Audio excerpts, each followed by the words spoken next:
Well, there we go. What's up, everybody? And I ain't fixing to try to list everybody. I done learn my lesson on that. It don't work. I can't keep up. So just want to say hello to everyone. Just giving up. I can't do it, man. I mean, it because it just like it starts getting just names just start rolling. Yeah. So yeah, we'll just let it go. But if you're in here and if you're in the comments over here, just want to say welcome and thanks for joining us. It is our what number was it? 138? 139. 39? Yep. Yep. It's 139 episodes in. So we've been doing it for a minute. So thank you for joining us. I mean, it is 7:01, so we've been live for a minute. Yep. So what you been up to up there in the land of Southern Canadian like area? Well, we've been enjoying Canada's smoky air, unfortunately. Yeah. Yeah. I mean, it's. I know it's been worse here other years. Like the level of smoke, because there was one day, I don't know, it was last year, or the year before, I could see the smoke in the air from my neighbor's house. Looking at my neighbor's house across the street. But yeah, they've had air quality alerts for us past little while, so I hope that subsides. But it has brought some cooler air to the region, which is much thankful for. So, but a busy week. I had to Monday. I had to run my oldest son. He got a job with the postal service here in town, but their orientation sessions are at regional things. So he was up at downtown Minneapolis and had to be there at 7 a.m. and he's never driven up there, and I wasn't going to send him stressed out to this whole thing, driving up there and whatnot. So I got up early, drove him up there, walked around a bit, ran some errands, looked at some computers. Didn't buy one that day. But that was a hot day yet. But after that, got home and I have bought a new laptop. Found a deal on a Lenovo kind of mid-range gamer laptop that'll work well for this, which has confirmed some of my suspicions about my other laptop having some bus issues with the USB ports. When you're seeing random issues, like sometimes the test grid would skip something or it would jump over, connectivity issues with certain things. So it turns out it was the laptop, huh? Yeah.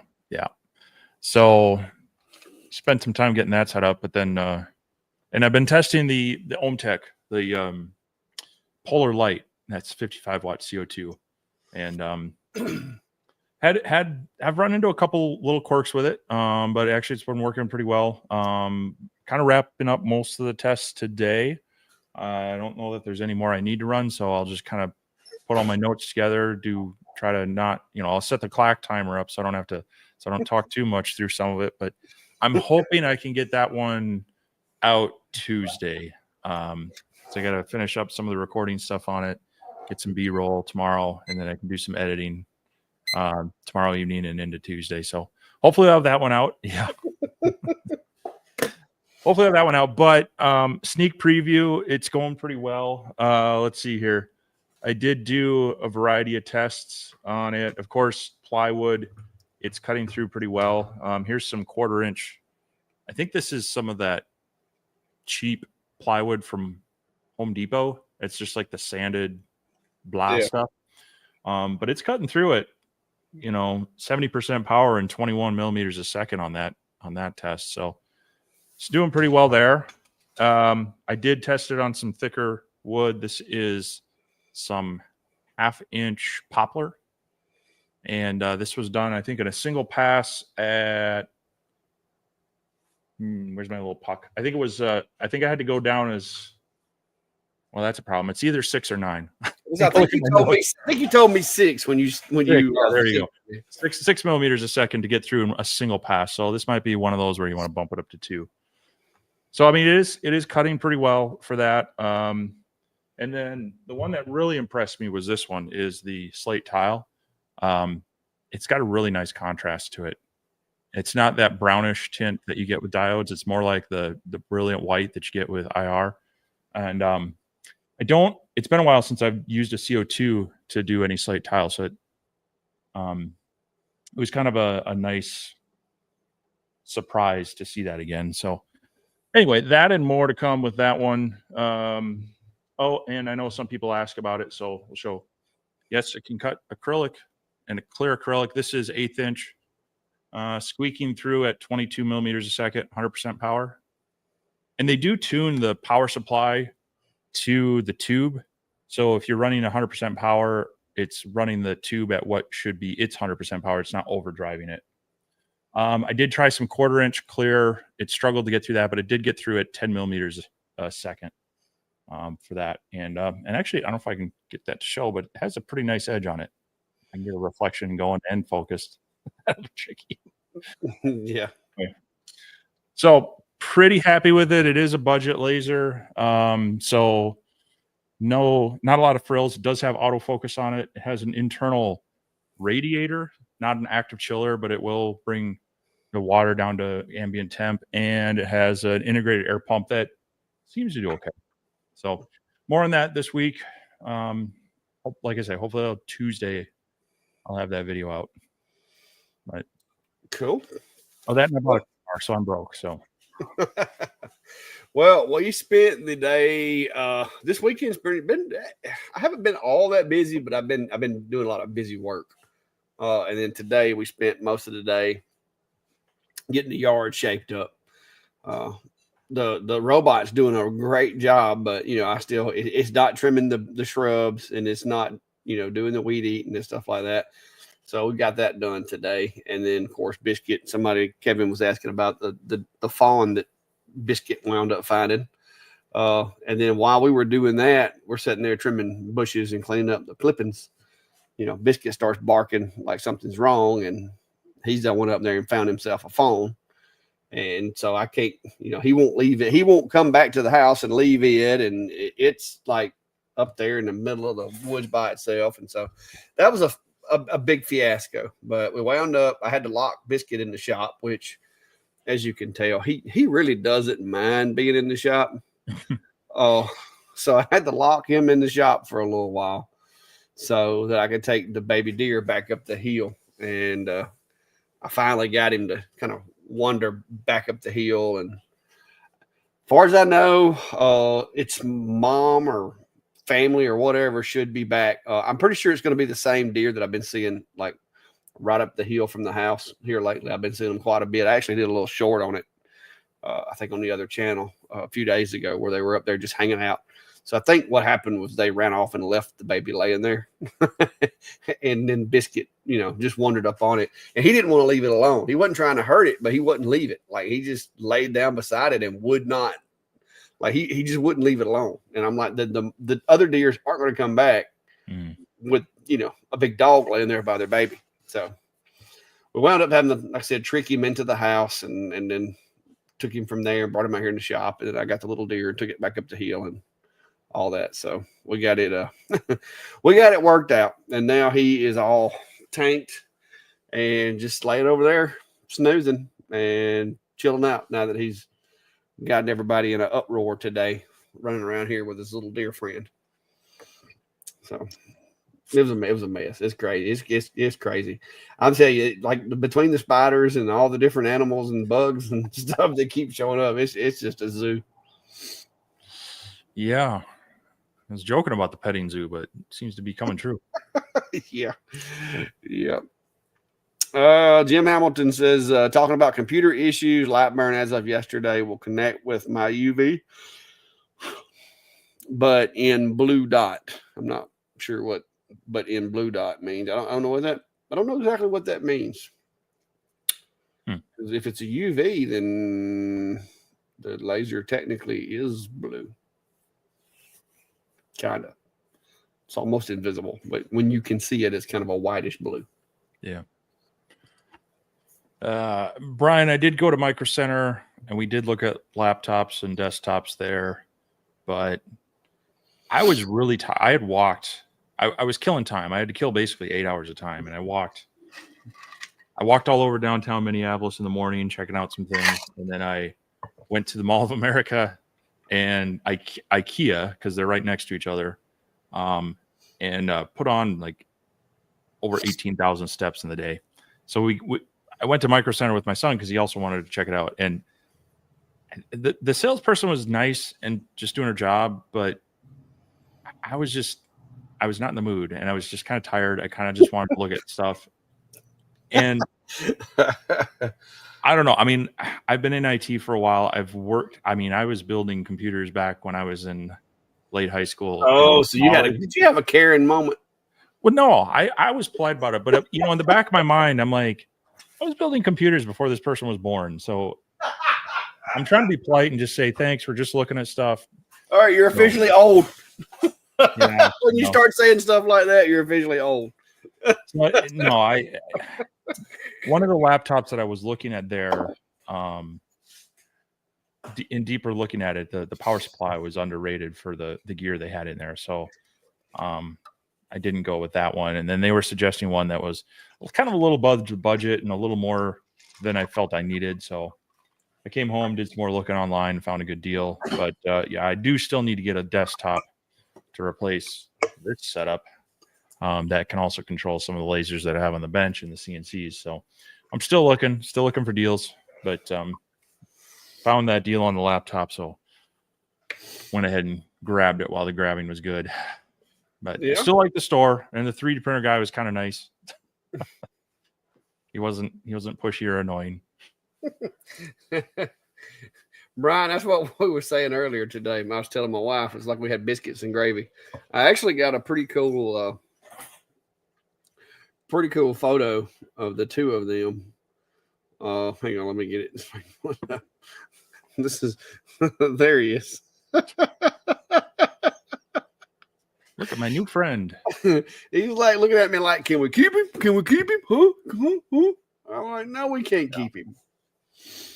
Radu, the test grids I was showing, that was on the OhmTech Polar Lite, which is a 55 watt CO2 benchtop machine. It's kind of their budget one, no frills, but works with Lightburn. You do need to have the pro, the DSP or the Pro, whatever they're calling it now, license to run it. But that's the machine I've got on the bench and been testing with it. And so far, other than a couple little quirks, it's been working okay. And I have, with the new laptop and this laser, I have been trying Lightburn 2.0.2. So far, it's been working okay. I haven't had trouble connecting to the few lasers I've tried, but I have noticed things are moved around a little bit, and I've been noticing some oddities that I'm reaching out to the manufacturers and say, is this Lightburn or is this your laser? Because I haven't run this laser on, version 17, or 1.7, I should say. Or whatever it is, 1.17. I'll get it right. Which I probably could. I could load down another one, see if I'm getting the same oddities, but but I figured I need to start playing with it.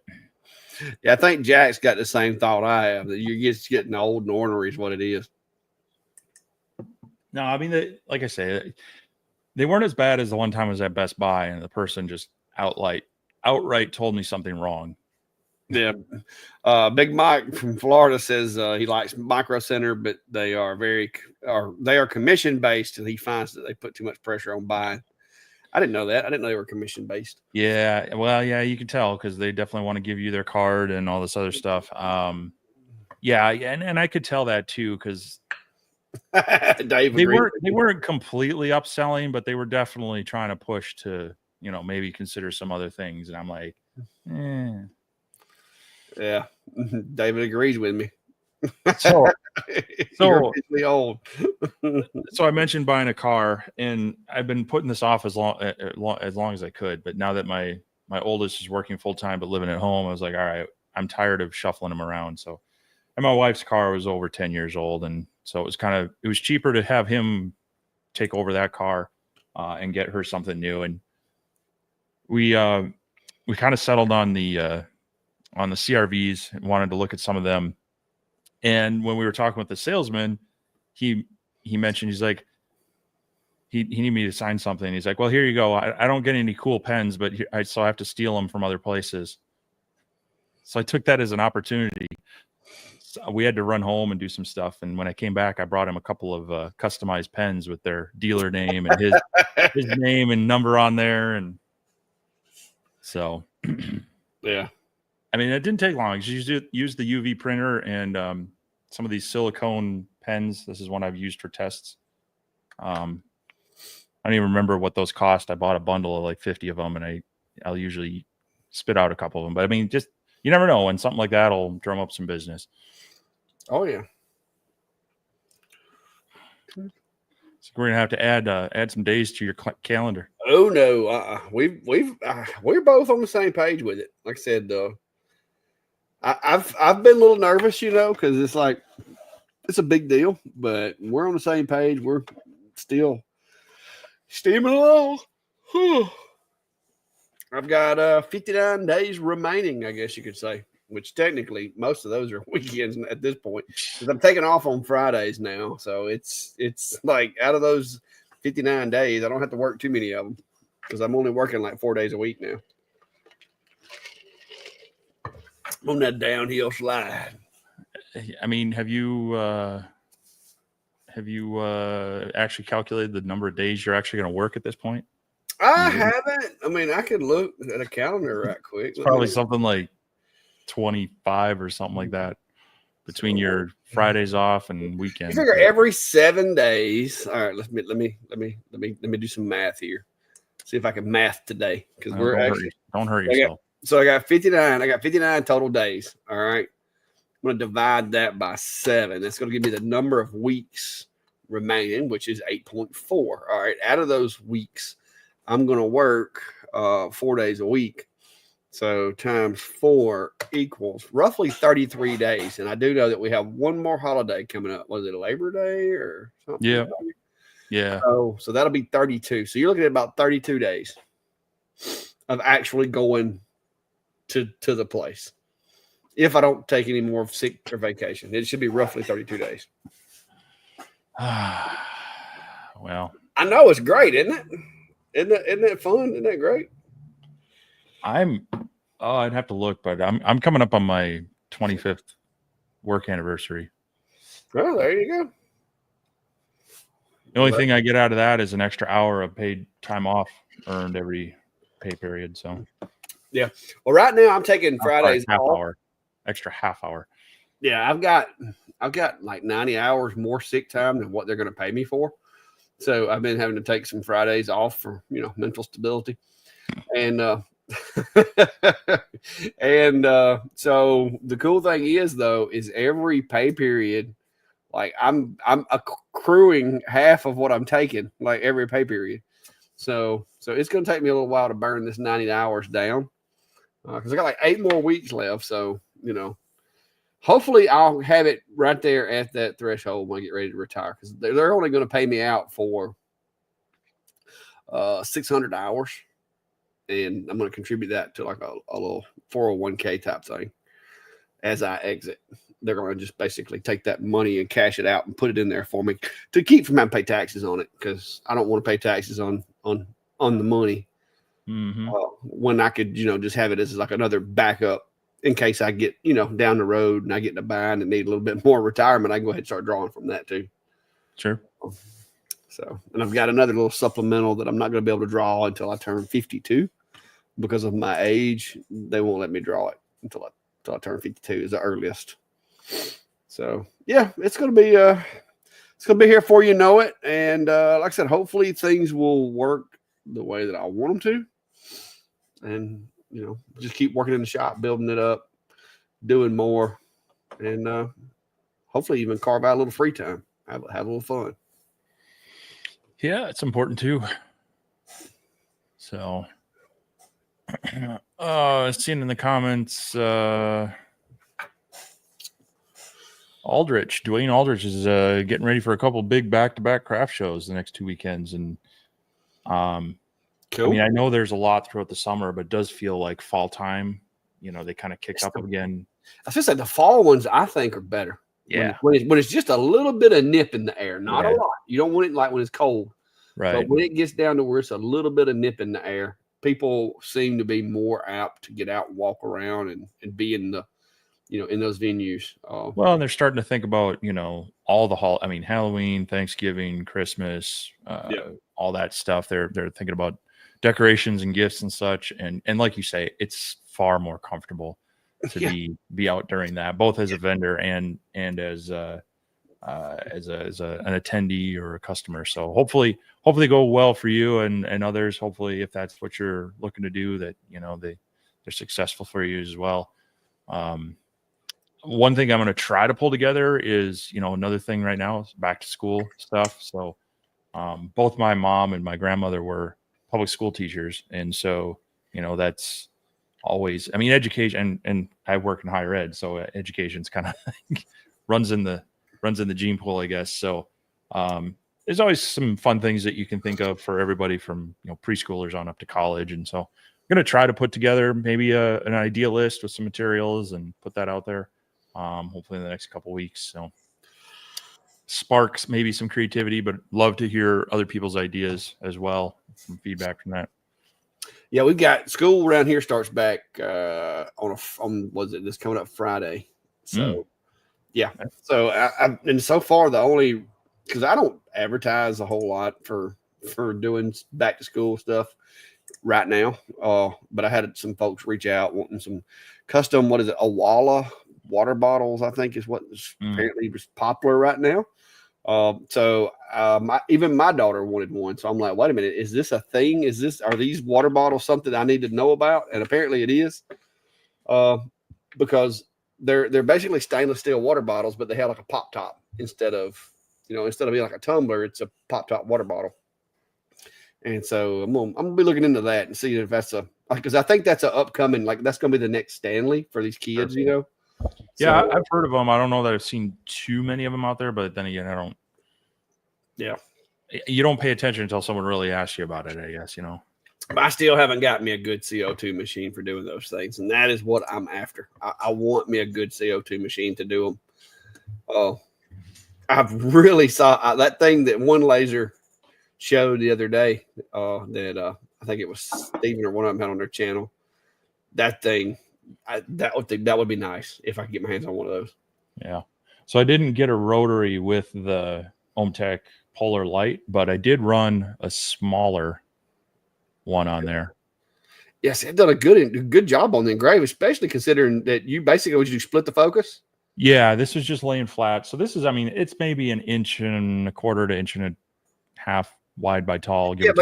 But see, you could actually, like, if you had somebody that wanted text, but they wanted it like vertical text on the tumbler, you can do that. You can just lay it flat, split the focus, and with a CO2, it's not as critical. With a diode, if you split the focus, you're going to end up with leave and burns depending on how which side of the focus you split.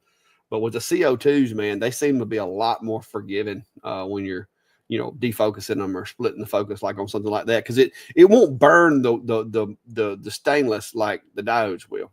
So yeah, it will, but so it takes you actually almost have to intentionally do it. Yeah, though. It's not like a diode. So this was done at I believe 350 millimeters a second and only 30% power. So it doesn't take a whole lot. And then I just cleaned it up with a little LA Awesome and a rag. Yeah. Didn't even need to use use a magic eraser on that. So, but yeah, it's it'll be interesting to see those other bottles as well. And this does have a rotary port and a switch on the back. It's a 4-pin. I think they have a roller rotary for it, but there's a big enough space down there. I think if I got the right adapter for one of these others, I'm curious if I have enough side to side space to drop in a chuck rotary. Yeah. Yeah, these I'm not sure what stainless steel these Awalas are, but they're powder coated stainless. And here's one of them right here. This is just a random link to where I found them. My daughter was wanting a pink one, and so me and my wife went looking for a pink one. They actually sell them at Walmart, because we were in Walmart the other day picking up some other stuff, and went through, because I like to go through the sports stuff and the water bottles, the camping equipment, stuff like that. Because sometimes, you know, they'll like take and throw that stuff on sale for like $2 or $3 a pop. And so I went through there. I was looking at pickleball paddles because I was trying to find like a plain, just like a solid black pickleball paddle. And what I'm wanting to do is take it and put it on the Omni and try to make like spider web patterns or, you know, something cool on them. But the ones that they had already had some kind of designs on them, so I couldn't pick none of those up. But I've got lots of folks up here that are playing this pickleball thing, and it's just pretty popular. So I'm trying to find a way in on not doing the balls, but the paddles, because I've done a few sets of balls, but I haven't done the paddles yet. Yeah, I haven't looked at those. I mean, I know a lot. Yeah, pickleball seems to be the hot thing, or at least has been the past couple of years, but yeah, haven't looked into it. So yeah, but I didn't know there was like an indoor ball, outdoor ball. There's like, I mean, it's crazy, because we've got a couple people that work at City Hall that play, and they were telling me the other day about it, and I'm like, I need to get in on that. Cool. Cody's in the house. Good to see you, Cody. Sandy says, is there a way to make a circle with dash lines? I've had a design Silhouette Studio, but brought in the light burn, then the dashes were a solid circle. I mean, yeah, there would be. I mean, it'd probably take you a minute to do it. I don't know if you can do it with you might could do it with the slot tool. I haven't used that in a while. Was it called perforation or whatever? Perforation tool. I don't know if it changes the artwork as much as it changes the actual cut itself. I mean, I guess it depends on, like, if you just need, if you want, if you need to have the dashes be just as thick of a line, it's gonna be a little bit trickier. But you could put a line object and then have it repeat around a surface so many, or follow a path repeating so many times. Otherwise, you could do the same thing with like just a bigger oblong dash kind of thing. I don't know if Silhouette I haven't used that, but sometimes when you run into those things like in Illustrator, what you want to do is actually export convert the object to a path. Sometimes you want to do this with text as well. Instead of having it try to copy the text over, it'll convert whatever you're seeing on your screen into a path, and then export it from your software. And then it should hopefully keep more of your objects. They just won't be as editable as text or whatever they are. They would turn into vectors at that point. But yeah, I'm not sure. That's not something I've done specifically. So yeah, the perforation mode doesn't modify. I didn't think it did. It doesn't modify the actual, like, the graphic. It just modifies the cut. So yeah, you would have to come up with a way to. Let me see something.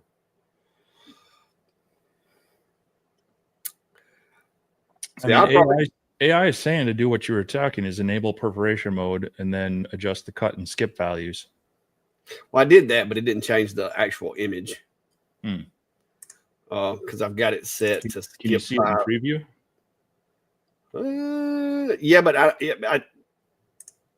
even if I show it see it in preview, though, it's not going to change the graphic itself. But yeah, in preview, it's doing it. Like it's skipping. Yeah, but you just won't see it, but that's going to be the output. Yeah, but as far as like the graphic itself is still a solid line. So if you were trying to get it to where you had that look, you wouldn't be able to really design around that. But yeah, I can go in here and, like, the way I did it, I set it to do like a 5 and 5. So you could do like a 10 and 10. But that's gonna be a big one. But you could do like a 10 and 10. And it's skipping, but like I said, as far as designment goes, it's not really going to help you there. We turn that off. I'll be trying to figure out why my machine won't do right. Yeah. But I mean, if that's the desired effect, you just have to remember that that circle is actually a dashed line, and check your preview before you send your job. I mean, that's a good habit to get into anyway. I turn on the fill, the slower rendering fill mode in Lightburn as well, and you can do a quick visual look at what everything's going to do. So now, I mean, if you need it to be, like, if you needed it to be for whatever reason, like it needed to actually physically have those slots, I mean, you could come in here and, like, just chop this thing up if you needed to.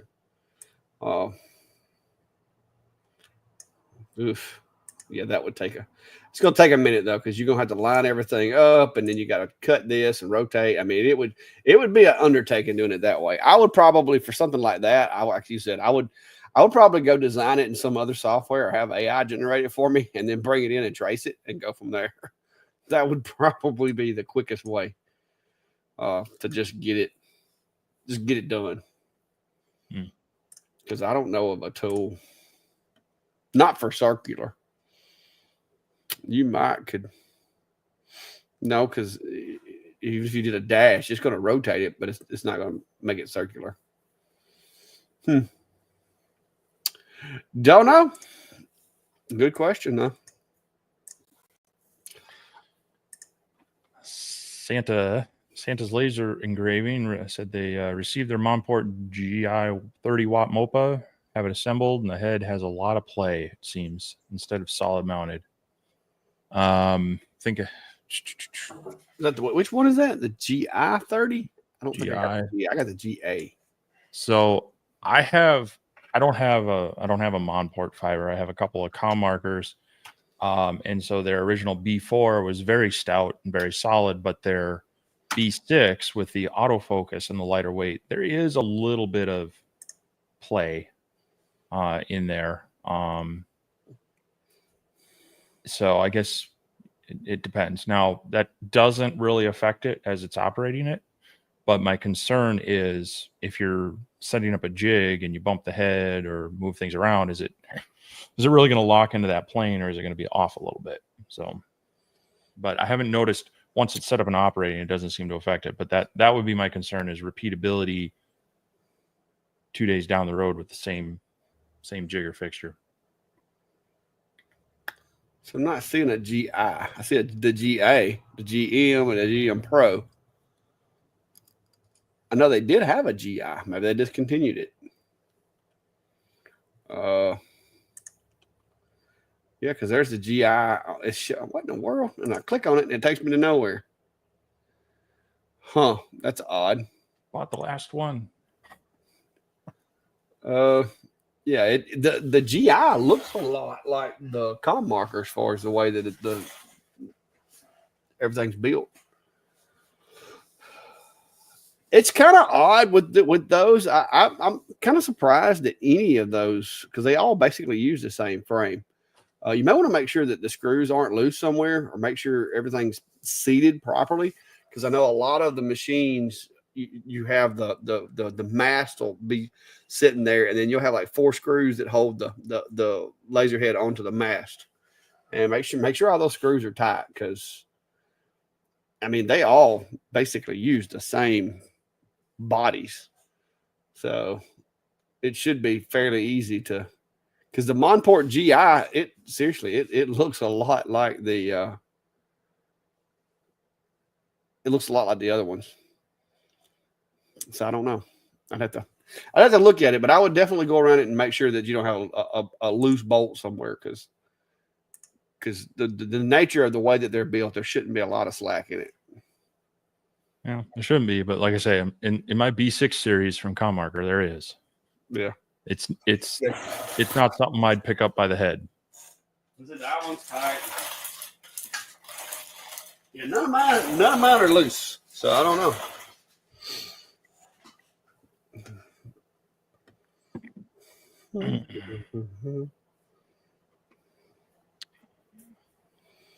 I feel like we're keeping up with the comments too much tonight. You got to talk more. Yeah, that's what I was kind of wondering. I was like, man, are we keeping up? I mean, is nobody commenting that, you don't got everybody afraid to ask questions, or what's going on? Brian. Terrible, sir. Terrible. Yeah, a lot of tips on that last one about using circular array too. So you could draw an object and then create your array from that object, space them out.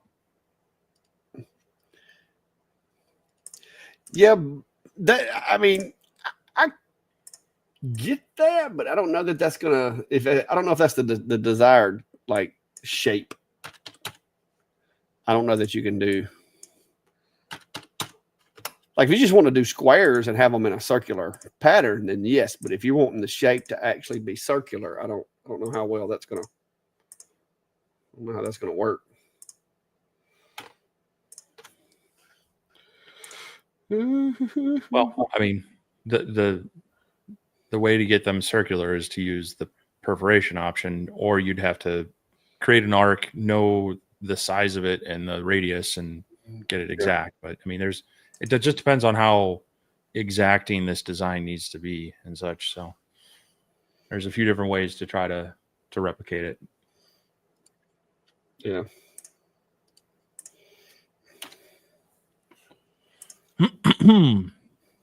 Anyway, but yeah, and that's a thing too, where it's good to kind of learn a few different programs, because sometimes you just can't do quite what you want to do in one, but you can design it, and as long as you can export it as an SVG or AI or DXF as a vector, then you can import it and do some modifications that way. Or worst case, screenshot it and trace it, which isn't as clean, but yeah, some options. So,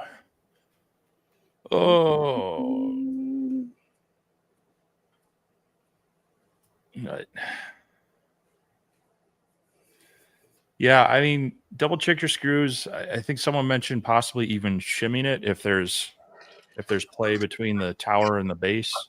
That way it can snug down. But like I say, some of the ones I've had, there is a little bit of play and wiggle it, just because of the design. It's the B6 series is meant to be a little more lightweight, and with the autofocus on it, it isn't as stout. The way it moves up and down on the rod and the rails, just it has a little bit of play, but it hasn't given me any trouble. But I would be concerned if I set up a jig to do repeatable jobs over and over, that it might tweak itself just a little bit off. So if you have like a longer design on a pen, you might start seeing a little bit of skewing and such. Yeah. Kevin's got a question. Says, with the newer and more powerful diode lasers on the market outside of acrylic, is there a value to CO2 lasers? What is the value of CO2? And the two biggest things that come to my mind, other than, of course, clear stuff, would be like we were talking about earlier. With stainless steel, CO2 can be a lot more forgiving when doing engraved tumblers, and you can get some really nice, clean results without as much risk of overburn or not enough burn. Another thing with some CO2s, not necessarily all CO2s, but with some CO2s, is you can get different focal length lenses to get a different focal length for different jobs. Like if you're trying to do the bottom of a bowl or something like that, you can actually change out the different nozzles for that. That's one of the other reasons that I can think of. What have you got to add to that there, Steve? Well, CO2s will always have the advantage of being able to be faster. You're not slinging a big module around. You're slinging the head with, mirror and a focal lens. And that coupled with the longer, focal length lens options, they're just more versatile. You also get a cleaner burn. The diodes are always going to be, just because of their wavelength and how they interact. That could be good or bad. I mean, you'll get a darker burn with a diode than you will with a CO2. You can do some tricks like defocusing and other things to help. But if you're going for more contrast, diode's going to be great. If you want a cleaner burn, the CO2 is going to be the way to go there. But But yeah, you kind of hit it there with they're not color dependent on your material. So once you kind of dial in settings for a type of material, they're going to be fairly consistent. So yeah, that's the two biggest things that I can think of.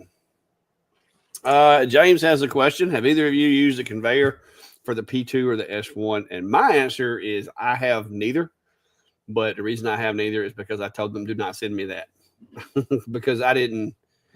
I for what I do, I don't trust it, and it makes the machine take up way more room than what it does in its original configuration. It also causes the machine not to be enclosed as well. So I avoid them like the plague.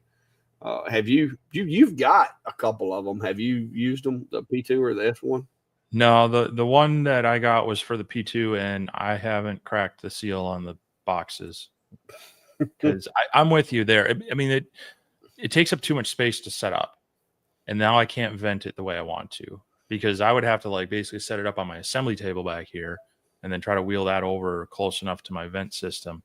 So funny story, the first CNC machine that I ever looked at was what Open Builds originally came out with called the flat printer. And it was kind of geared towards cutting foam for model airplanes. And it fed the material back and forth on rollers, and then the head moved side to side and such.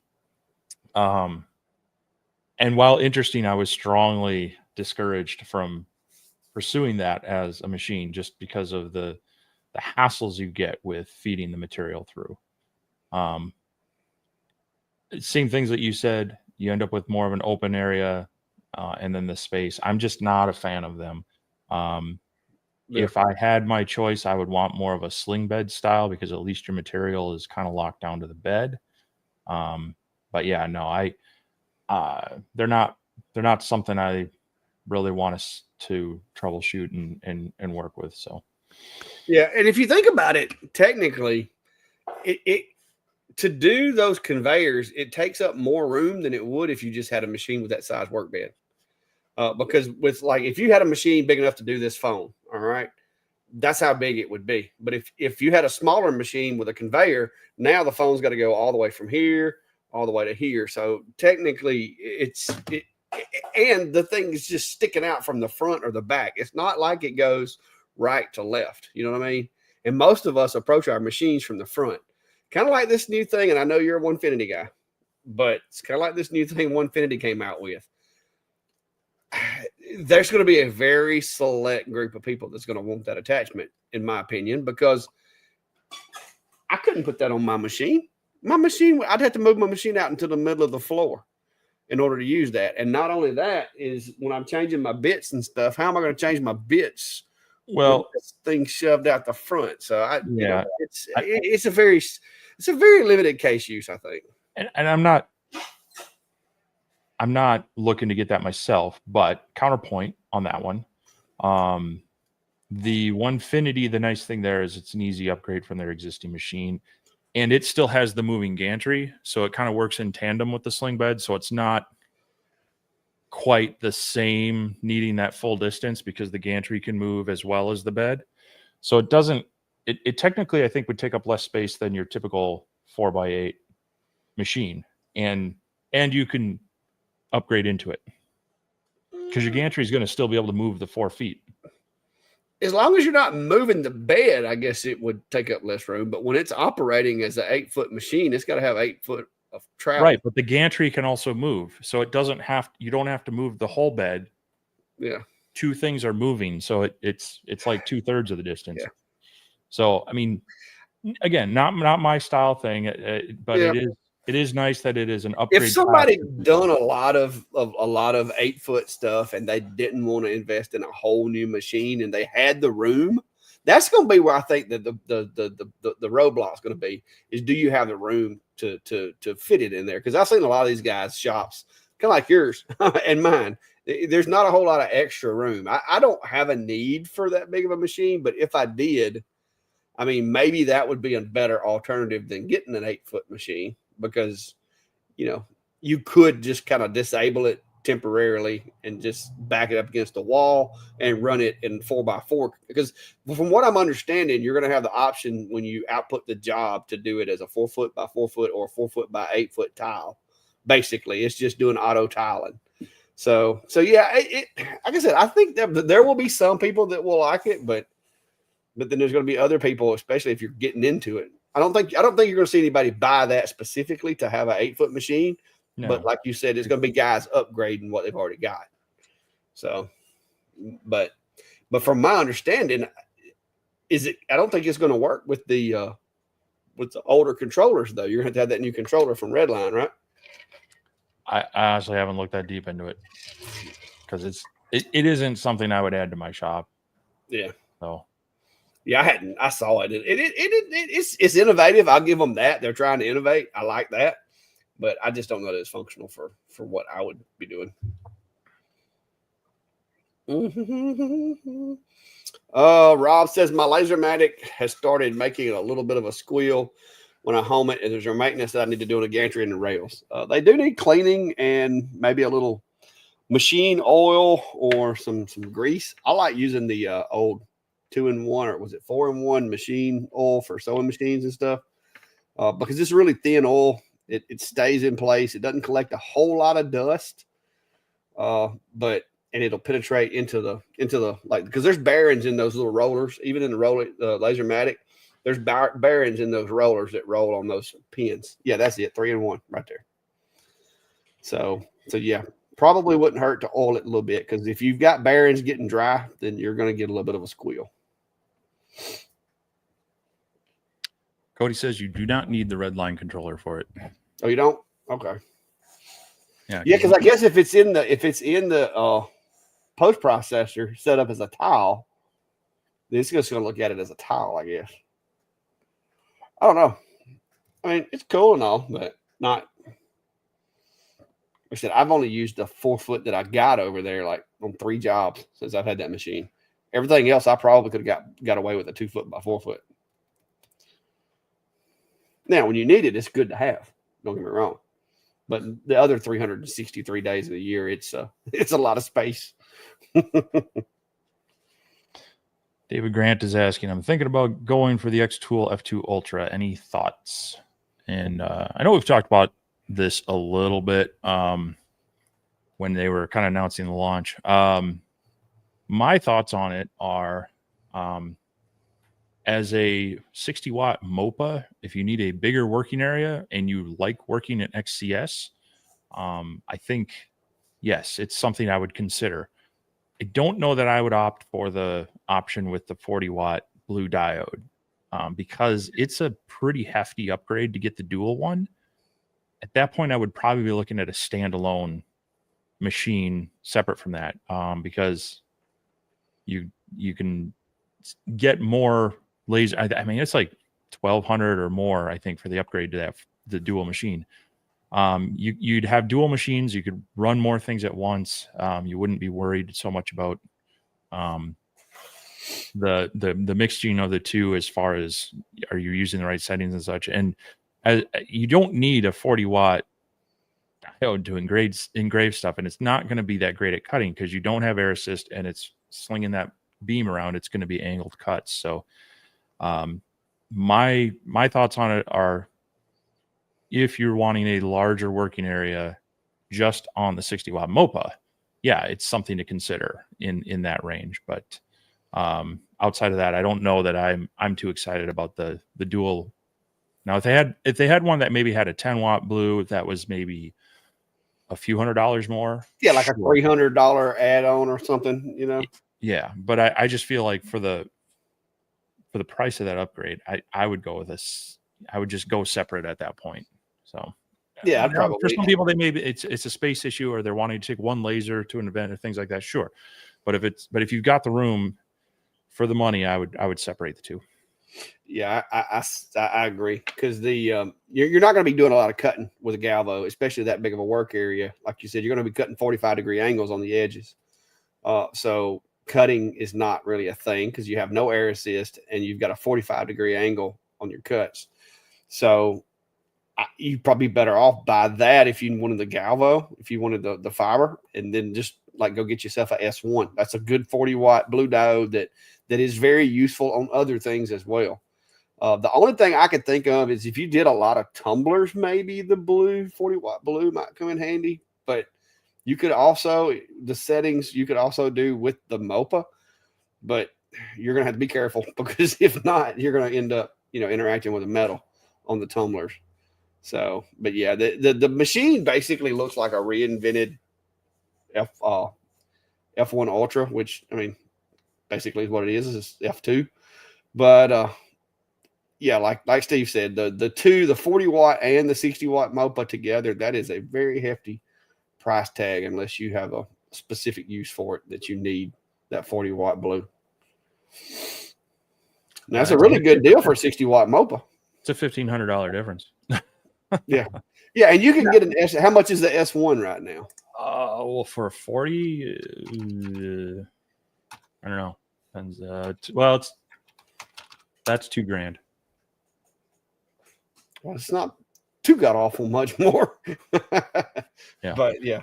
But yeah, no, I mean it's a MOPA and it's an enclosed one. I mean that's one of the other big points that I forgot to mention is that you're not having to worry about an enclosure. So, buddy, you okay over there? Did you have a bad dream?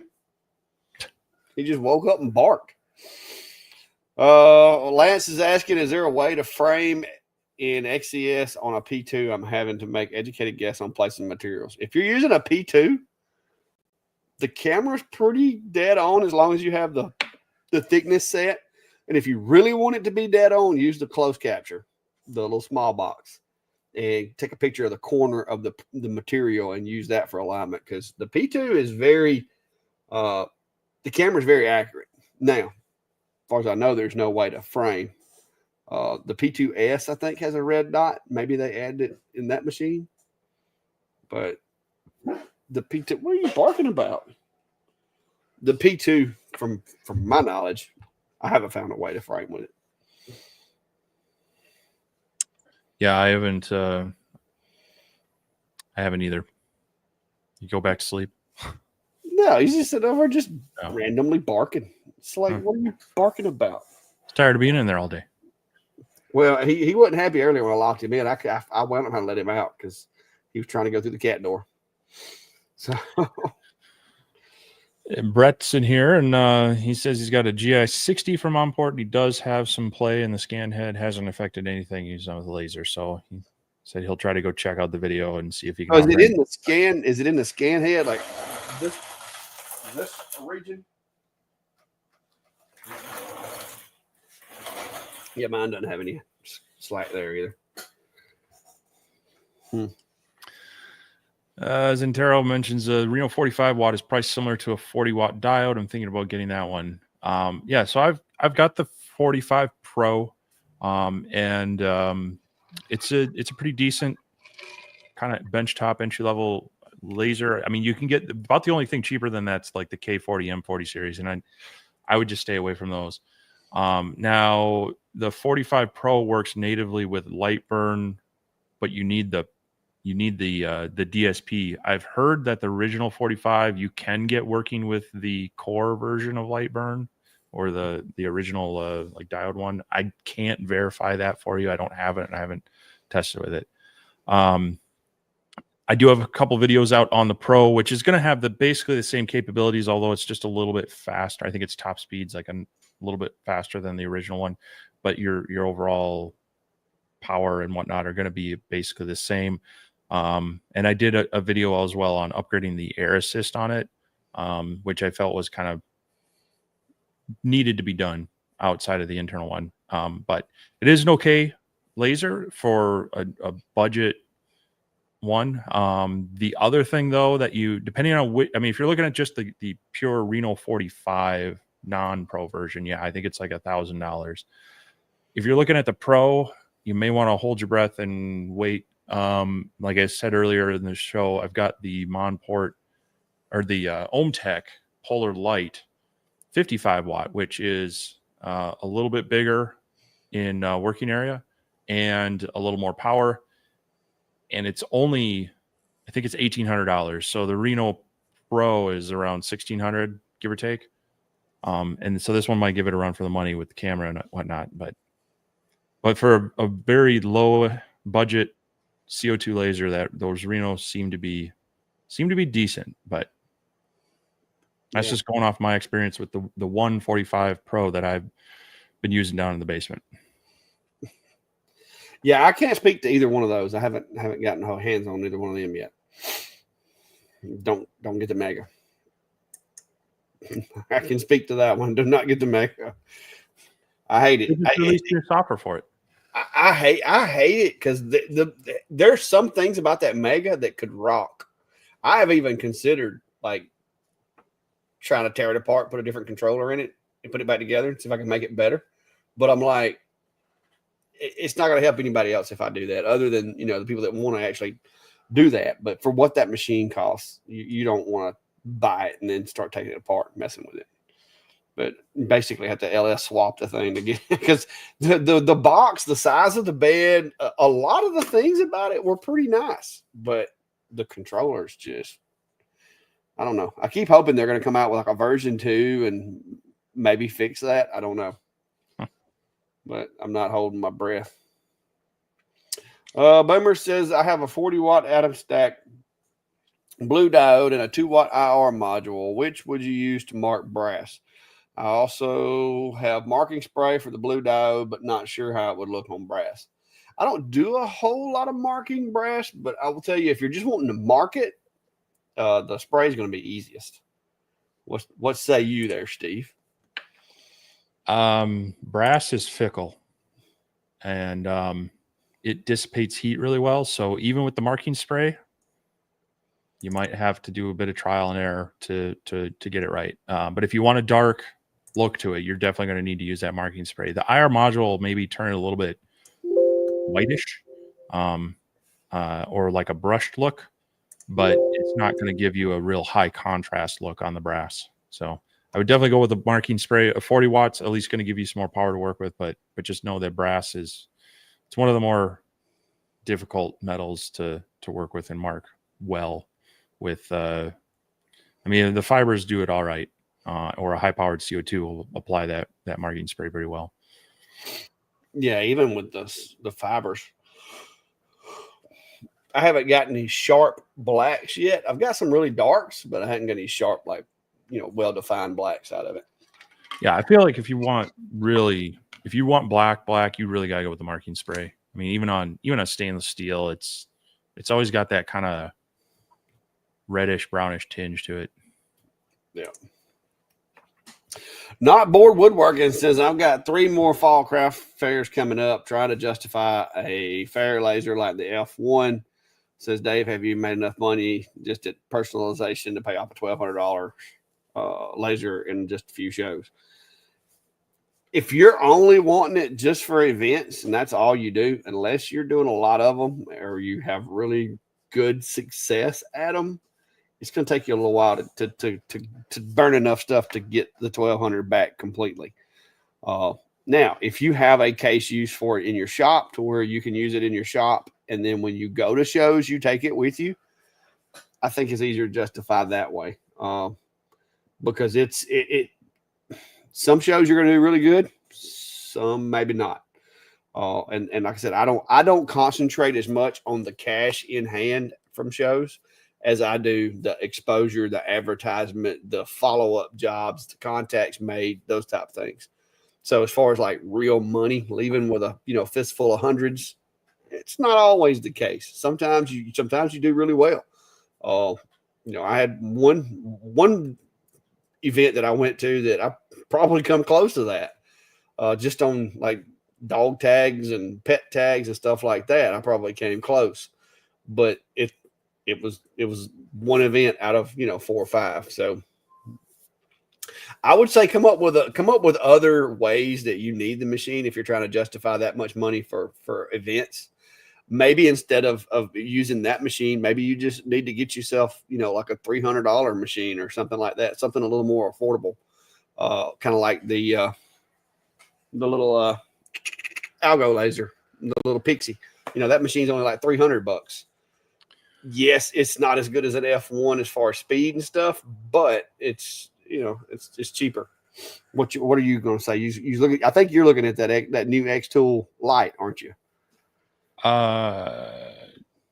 X Tool Lite. Yeah, the Oh, F1 the F1 Lite. Yeah. I mean, yeah, I mean, that could be an option. I was just going to mention there are other, I mean, a few places have put out kind of their teasers coming out soon for similar lasers. Yeah. The dual lasers look to be Galvo. I'm not sure all of them have released their information, but I think there's probably a good 3 coming out soon. So I'll be curious to see if that competition maybe does some price adjusting on some of them as well. The Lumos just came out recently for WeCreate, and then I know there was that one, was it Monport that came out with the one that has like the auto loading or auto dispensing thing and the conveyor? Yeah, I think that was Monport.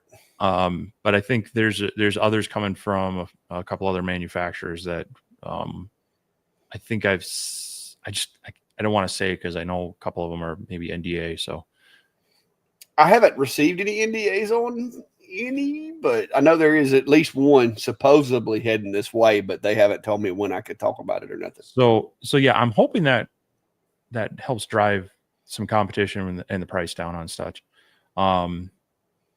So yeah, I would kind of agree with you if you're relying on just using it at shows. I mean, it is really nice and it can build up more sales. It brings in people just because it's the wow factor and such. So I mean, all that are things to consider. But yeah, I don't.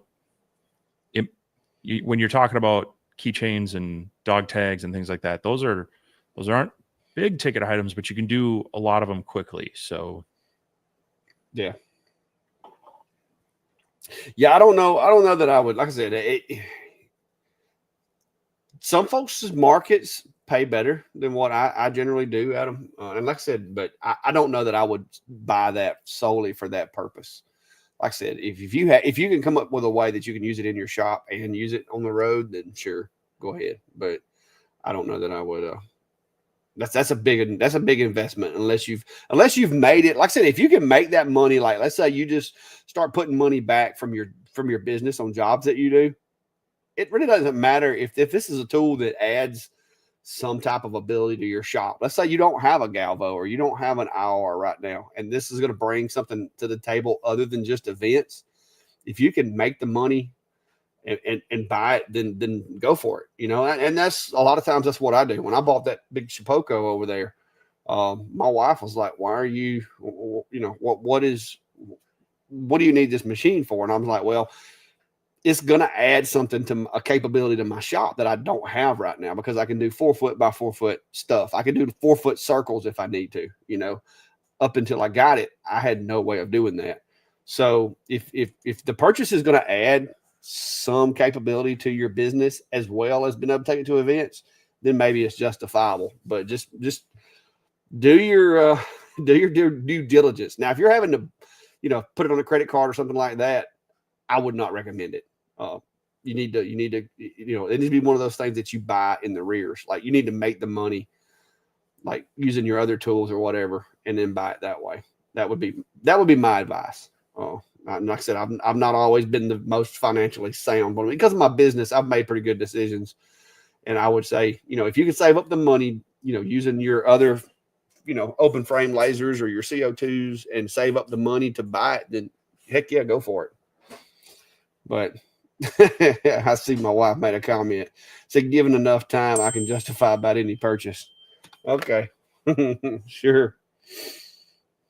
So, well, you know, and that's the thing to consider is, I mean, that machine being able to pay itself back may take more than a few shows. You know, it could take a year.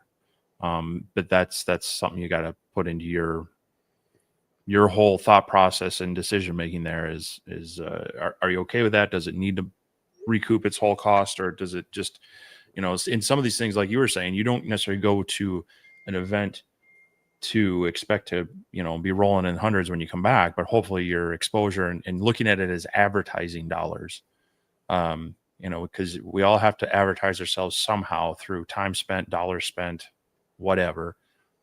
Sometimes having that tool that brings people in bumps up your other sales that weren't made with that machine, but that action item, that thing doing the work that they can see, brought them in to buy something else. And sometimes those things are hard to quantify, but yeah, that's how I've done a lot of things in the past. Is my other machine, you know, I buy a machine and I check that off the list. And what's the next thing I want to add to my shop? The other machines pay for it.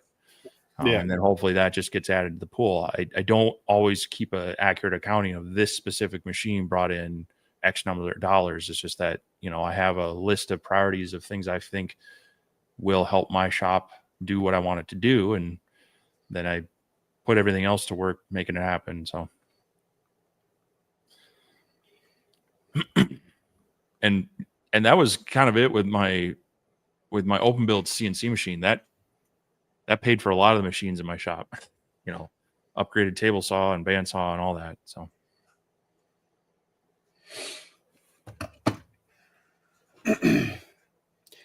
Yep.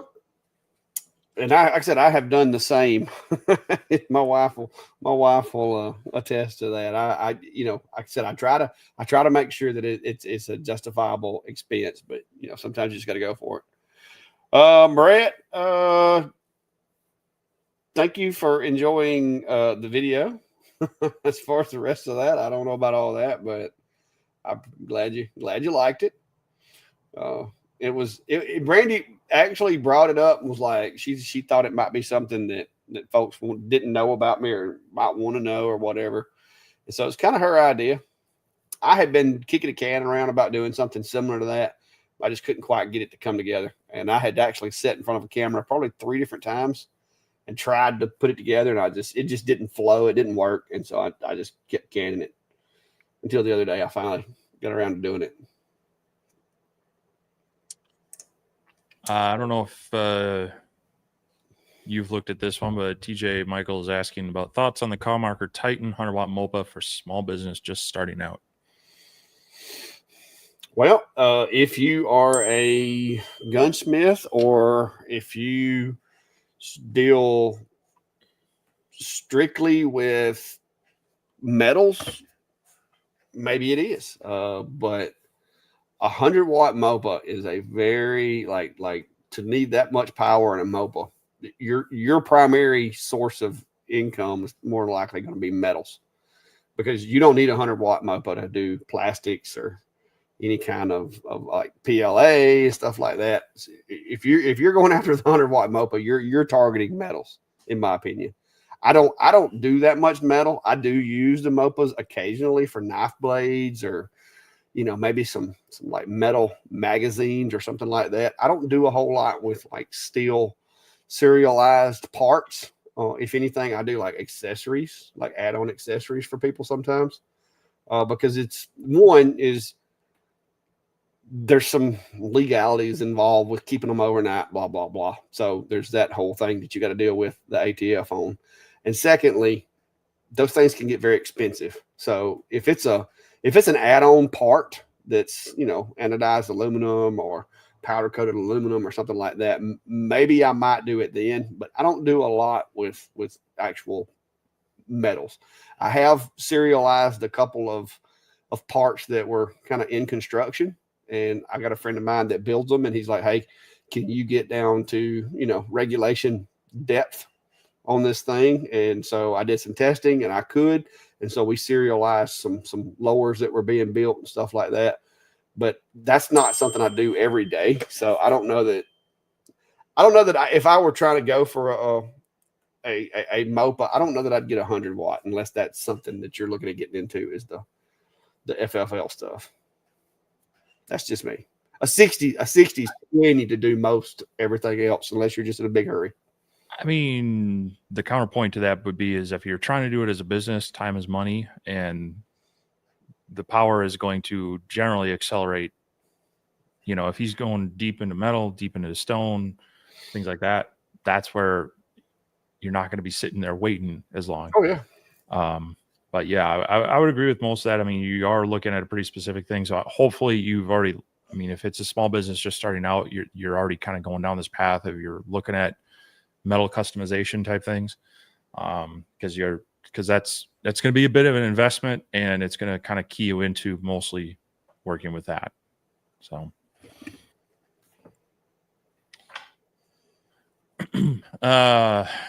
Jerry's asking if either of you guys tried DTF printing or have plans to try it.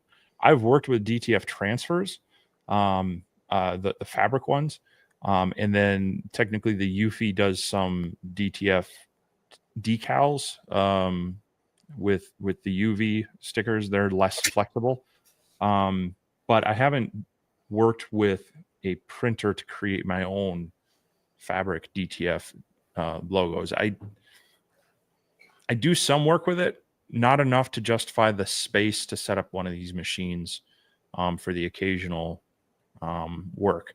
The thing with a lot of those is the maintenance and the ink and the, using it regularly. Some of the newer ones are now coming out with more of kind of, they're going to circulate the ink. They're going to help prevent the clogs and such, which is good. But if you don't, even the Eufy, if you don't use it daily, it will go into a rest cycle, but you do kind of have to do a couple test print cards when you fire it back up again and make sure all that ink is flowing again. So it's the type of thing that you kind of want to have enough volume that you're going to be doing it fairly consistently. The other side of it is there's the printer, there's the, if you're doing the transfers for the fabric, there's you're going to have like a tub with the adhesive, then you're going to have an oven to bake that on. And then to actually apply them to things, you're going to have a heat press. So it does take up some space. And so you kind of want to make sure you have enough business or use of it to justify it. So, but if you're into customizing products, getting into some of these printing technologies, whether it be UV or DTF, it's probably worth looking into because it definitely opens up some avenues for you. Yeah, I wouldn't mind playing with a DTF, but I'm not biting at the bit too. Kind of same thing Steve said. It's a big machine, takes up lots of room, and needs maintenance if you're not going to use it. And up until right now, I don't have the time to be really coming up with new products to use it for. So it's not. I'm not looking at diversifying into other tools currently. Stacy Turner says, have you guys seen or heard anything on the new One Laser Vertigo? Yes, I want one. I saw it the other day on, was it Michael over at Laser Engraving 911? Ain't it Michael? Ain't that his name? He looked at it at was it LBX? Yeah, but it was Michael, wasn't it? Ain't that his name? The guy from Laser? Yeah. But I saw it, when they were at LBX, and it looks very interesting. I would love to have one because I've been looking at getting me a CO2 machine for tumblers and stuff like that. It is a very specific machine. So, it would be one of those, like you said, it's going to be bowls, tumblers, cylindrical things or whatever. It's going to be the case used for that. And the reason that I think I would have a place for it is because my buddy Tim that runs the trophy shop here in town, he stays very, very busy. So a lot of times tumbler jobs tend to come my way from him. He sends them to me. So I could probably lean into that and stand up into the custom tumblers a little bit more than what I do now after retirement. So I think that's a machine that I could probably turn around and get some return on if I had one. But, we'll see. We'll see how that goes. I am curious how much that thing's going to run because it looks cool. E Platypus Unum is asking, currently preparing to replace the floor in my hobby room. Any advice on how to keep a wife from helping? I don't know. I have to have my wife help, and she's watching the video, so I'm just gonna let y'all guys talk about this. Yes, so Clark, how would you? Sometimes she's the best help I've got because she's the only help I've got, and she'll tell you that she's the best help I've got someday. Yeah, I don't know. I would, for me, I would find the thing with the most VOCs, and that would drive my wife out of the house. So, but no, I would generally I try. It depends on the project. I mean, my wife just knows there are certain times she just needs to let me be, and other times I'm very grateful for the help.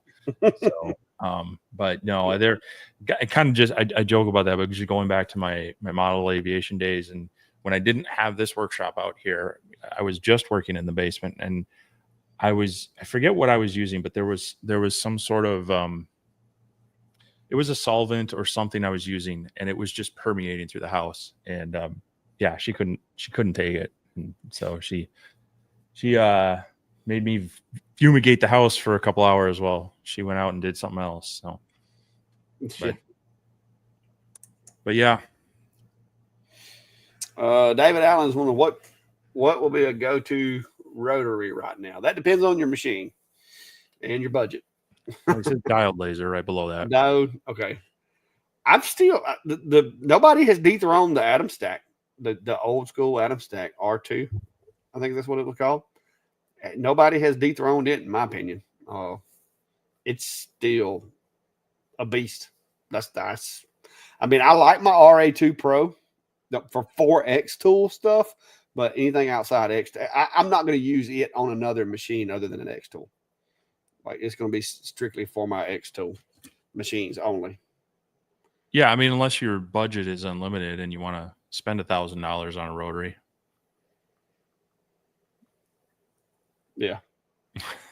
But your typical diode size and budget ones, I would agree that one. Although Sculpt Fun has a very similar one, and Atom Stack, they came out with their, I forget what model it was, their newer one that is a little less stout.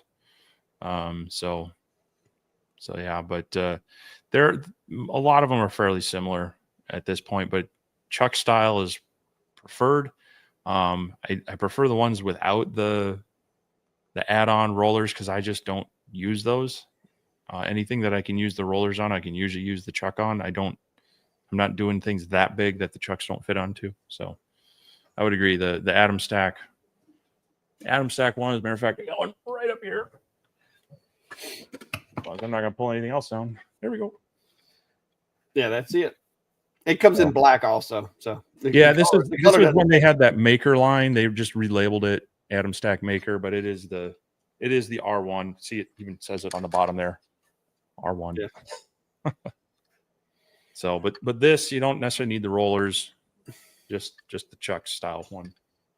Yeah, that's the that's the one I go to for the other machines. Now, like I said, some of the machines will have their own, version of something like that.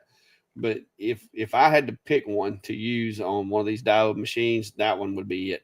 And typically it comes with, even if the machine's not set up to work with that particular rotary, you can unplug the axis and plug it into the cable. And with some configuration in Lightburn, you can have it working with most any diode laser that I've had in the shop. So now some of them, will have their own little 4-pin plug, like the O-Tour. What's some of the other ones? The O-Tour, the ASMR. I think ASMR has their own little plug for their YKK or whatever they call it, YRR or whatever. I think Algo may also, but you can still unplug the stepper and use that stepper plug and plug it into them. Miles Waldron's asking any over prescription glasses, laser goggles y'all recommend. The best ones I've found are these free mascot style. They are wider and a little more square, and they generally fit over my prescription glasses like this. They don't sit quite as far back as I'd like because they're up against those glasses, but these are the best ones that I've found, and they're on Amazon. There is another style that's more like a ski mask style that I think they make as well that might work, but I haven't tried that one. But I'll get you a link for this one that if you want to look at them. I've been using them for 3 years now. Yeah. And they work. The nice thing is that they're from 190 to 550 as well as 800 to 1100 nanometers in OD6. So they cover both IR and blue diode. It won't cover CO2. Yeah. But we'll drop that out there if you want to check them out. And yeah, the free mascot line, they have a few different styles that you can look at, but those are the ones I've used for a few years. Dave Grove says, serious thoughts on adding a UV machine. What's the best value right now? And I'm assuming that you're talking about a UV laser. And I think the field's pretty limited. I know there's a couple of companies that just recently came on the scene with a UV. What's that, Maker something came out with one, but now they've got their own software. I saw somebody did a video with the machine, and it is not light burn. They're doing those little cubes and stuff with it. And the software looks almost like, what is that? EasyCAD. It almost looks like EasyCAD with some modifications made to it. And it looks like it would be very, even for me, it looks like it'd be very much a pain in the rear to try to get something done with it. So if you're comfortable with software, maybe it works for you. But the COM marker to me has been a good one. I don't have any experience with any of the other ones, but I know there's, I think didn't they have theirs marked down the other day? COM marker. It's 30. It's 4,000. Yeah, $500 less than their stock price. And then if you use our code, I think you get an extra 5%. Now, okay, and you can stack 2 codes on these. It'll give the credit to the last one you used. So we learned that one. So yeah, if you are looking at a COM marker machine, you can use both our codes. Just know that whoever's you use last gets the credit for the sale. Yeah. But I think budget wise, the Omni 1 5-watt, like you said, is the cheapest one right now.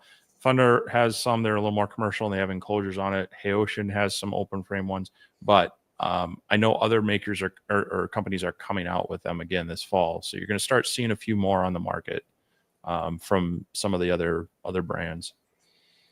Yeah, there was, I forgot who it was that came out. I saw it the other day. I watched a video on it, and it, like I said, it uses a software that looked a lot like EasyCAD. It was very, like, the software was very similar. But I like my Omni 1. The only gripe that I've got about the whole machine, as far as the way that it works and everything about it, I wish they'd have added a red dot for framing. That if they'd have done that, it would be like perfect. To be honest, since I've got the Omni, I used to use the fibers to mark plastics and stuff like that. But since I've got the Omni, I just pretty much use it because I don't do that much metal stuff. If I do metal, of course, I'll use one of the MOPAs, but yeah. For example, Sculpt Fun, yeah, on their Facebook page, they've been talking about theirs coming out here. It's August, so anytime this month. They don't say what. I mean, I don't know. I'm guessing it's probably a 5-watt. Yeah, it says there if you look real close, 5-watt UV laser. No idea on the price of this one. No idea if Clacker I'll see it, but there are more coming out from other places. So if you're in the market, again, if you're not like having to buy it now, you might want to hang on a couple more weeks and see what comes out from at least Sculpt Fun and others. So, and David ran away. So let's see.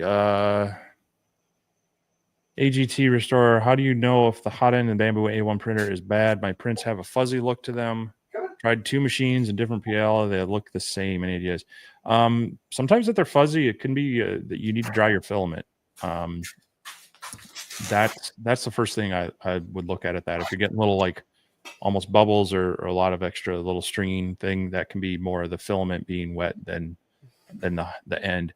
That being said, the hot ends are pretty cheap. I try to keep one on hand of a few different sizes. I usually are using just the 0.4, but I mean, if you're ordering some filament or something else, I would drop a hot end in there just to have on hand because A, it's a good test to be able to swap that out quick.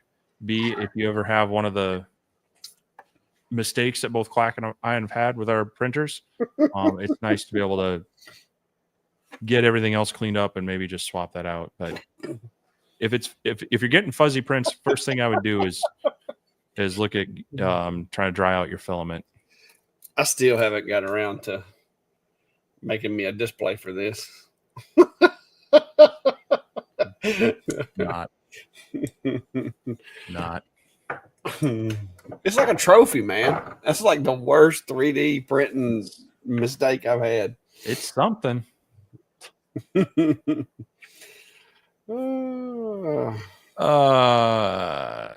see some folks in there talking about my math skill. Your life is your fault is asking any advice on making Lone Star triacrylic hat patches using the P2. I'll be honest, I haven't played with any of their I've got their mostly with the Lone Star stuff. I just have their the leatherette stuff. I've done some, but I did it on the Diodes. Matter of fact, there's some of it right there. I haven't done any on the CO2. It burns really good on a diode. I'll tell you that. It's not going to take a lot of power to get through that with the P2. No. At least for your first layer. But unfortunately, I don't. You might. I know Wild Willow does a lot with them and has a video on the tri-layer acrylic. She's not using the P2. She's probably using the Thunder, so the settings are going to be different. But she probably has some tips on doing that. I mean, specifically about hat patches. So I would check her out. I will. Let me see if I can get it to that video. I will send you a link to that video that you can check out as well, since I don't think either of us are gonna be able to top her information right now. But hopefully from that you can get some tips.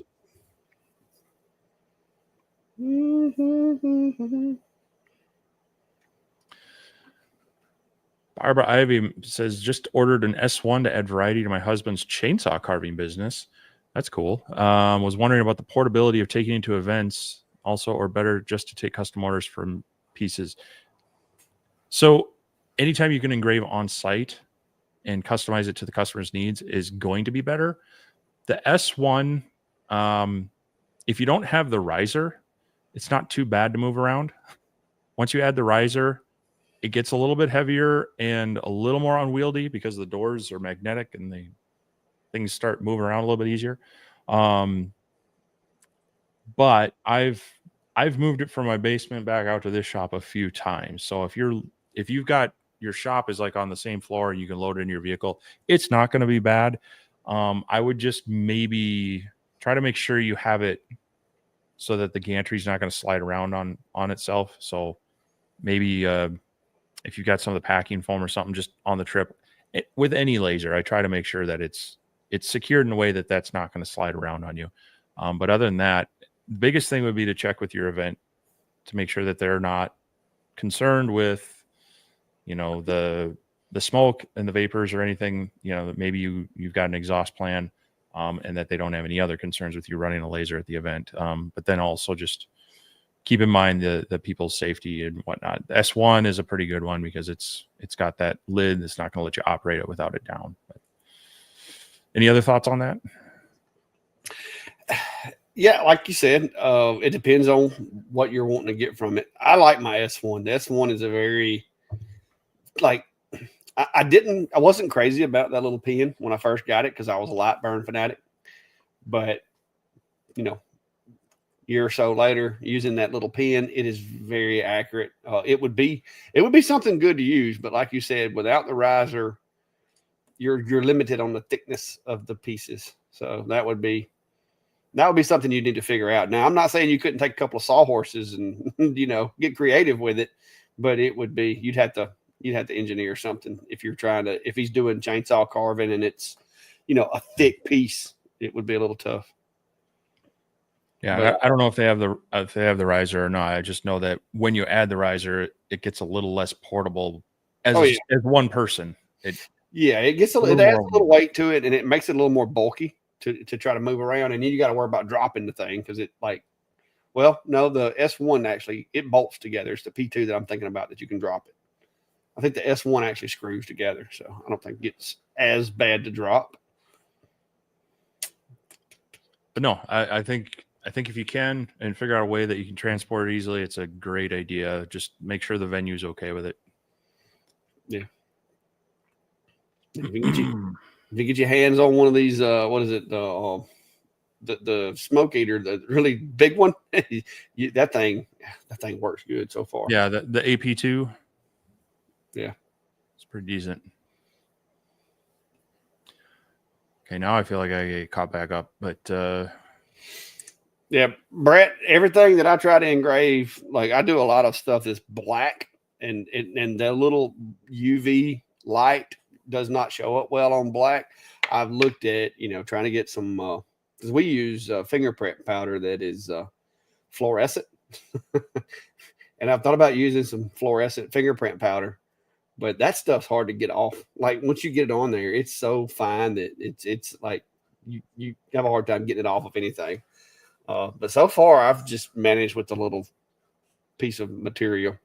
I've seen other people talk about doing, throwing napkins over it or, hitting it with a highlighter and all these different things. But it would be so much easier to me if they would add the red laser light, because I can turn the shop lights down if I can get a laser that will reflect off of stuff, because that UV just like it just gets absorbed by black. You can't see anything.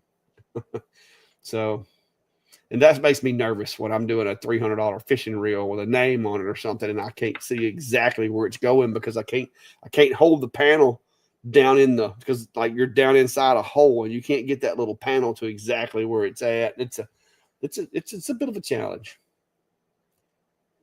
I've even thought about trying to get me like some white, what's that powder, like baby powder, and like dusting it with some baby powder just to see if that would help.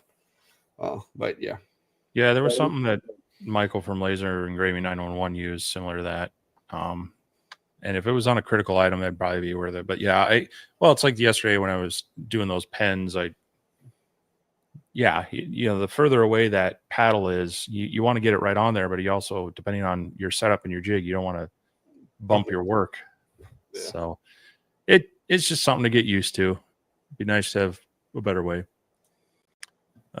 Scott's asking if either of us had a chance to play with the Com Marker 10 watt UV laser, and I don't believe either of us have. So, it would be interesting, but I mean, I would imagine it would help speed some things up. I don't know that it's going to add any extra capabilities, but on a few things, and the nice thing about it is you just run another pass.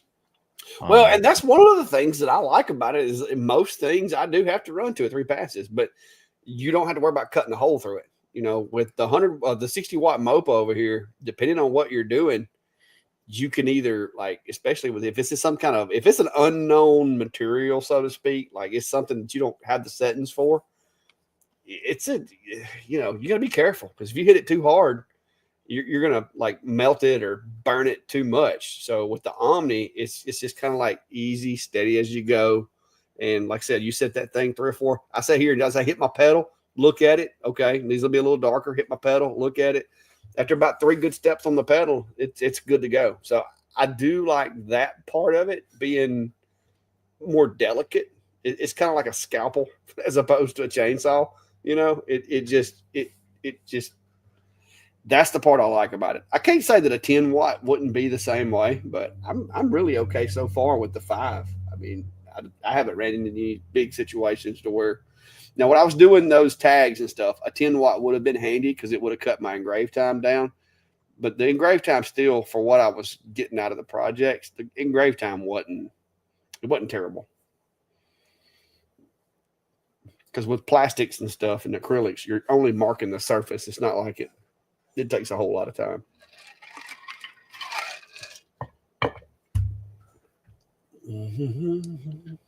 Gray's asking, any more word on the retirement get together? I'm probably going to try to set up I don't know if we'll set up a live or I don't know. I've got a meet and greet coming up right after I retire, as far as like a IRL type event. But I have thought about trying to have a live or something to kind of, just hang out and talk about it. But we'll see. I gotta figure out a whole bunch of things between now and then. Do you hate that when you knock something down and it rolls right under the workbench? That's always where they go. It's usually like up underneath something that's just big enough you can't get your hand under there. Yeah, and if I without laying on your face and using it, then just grab it now, I would have forgot about it. Yeah. Caveman Learning says I bought an X-Tool F1 and took it to an amateur radio flea market.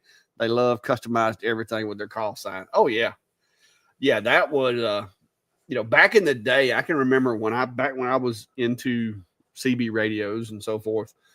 We all had the those Screaming Eagles or what they call it, the Screaming Chicken. It was the Golden Eagle.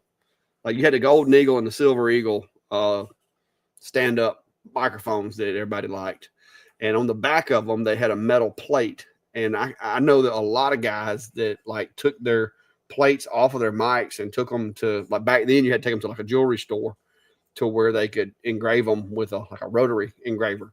So I could see nowadays, especially with lasers, where that would be something that you could actually make some money on. Because I had mine was like I think it was a Midnight Train version. It was black and chrome microphone. The screen on it was like a stainless steel or chrome looking microphone. It had black around it and the edges were beveled. I mean, it was slick. I need to find some pictures of my old CB radio setup from back in the day. I had to get rid of that when I had my first kid because I didn't have an extra bedroom to put the kid in. So my radio stuff had to go. Yeah, it happens. Your life is your fault. Says I asked about engraving glass a few weeks ago. I ended up using marking spray in the F1. It works great for those struggling with paint. Clean glass with alcohol once dry. Use 2 coats. Yeah, marking spray, it is expensive, and I know a lot of people complain about it. It's expensive, and I get that. But when you realize how little it takes to accomplish the task, it's not that bad because you only have to administer it to the surface that you plan on engraving. So if you're only engraving something the size of a quarter, you really only have to paint that area the size of a quarter. So now I would recommend doing it a little bit bigger because I have been tried being stingy with it before and had it kind of thin near the edges and caused me some problems. But yeah, marker spray is the way to go. You can get by with the chalk paints. You can get by with regular paints. The Sharpie thing everybody's talked about. They make like this window tint looking stuff. I mean, you can get by with those, but to me, marker spray is the way to go. D104. Yeah, that's what it was called. Jack. Jack must have had one. Or, another argument towards the CO2 laser because no spray needed. Yeah, I mean, yeah, for clear stuff, CO2 and UV is the way to go. But I'm telling you though, UV will make that right there look easy. Right, but I was just going back to the comment about if the higher power diodes are going to make CO2 is irrelevant. So no, CO2. Another thing they do natively. So if you need a cutting machine and a glass and a clear acrylic engraving machine, I'm gonna tell you, and it as you get into doing this, I still think diodes for somebody just starting. I think diodes are a good place to start, whether you want to do an open frame or an enclosed, whichever. I mean, whichever you had the most money for. I think diodes is a good starting point because you do have a lot of materials that you can use to make projects and to try to make money with. But I think natural course of things, I think CO2 is the natural second step. Like as you want to expand your business, I think you start with diode, go to CO2. Because of the cost of entry, I think diode would be better for most people. And then you go to CO2 and then into the galvo machines. The UV being that would be step. At this point, I would say that'd be step 3, but man, you'd have to save for a minute because those things ain't cheap. Oh, Jack said he still got one. I don't got in there no more. I got rid of all my stuff. I sold every bit of the stuff I had. I had a 12-tube Phantom. Had a Lone Star, Texas Star, I think is what they called it. Driving a 12-tube Phantom. Man, I was putting out 1,300 watts to the antenna. This is back when 7 watts was a legal limit. I was running 1,300. I only got one visit from the FCC one time, and that was because I lived across the road from a state building, and they couldn't communicate with their headquarters because of my stuff. So they asked me not to be flipping switches during certain hours that were critical for their communication. So, says he got one of his Kenwood TS 2000 ham rig. Yeah, I never took the test. I was going to, but I never did. I used to run. This is before the internet. We used CB radios around here, like most folks use cell phones. Like I had them in all my vehicles, had them in the house. You know, it was the cell phone of the South back in the day. You keep up with everybody on that thing. We'd go hunting, go mud riding, or whatever. Everybody be on, on CB radio.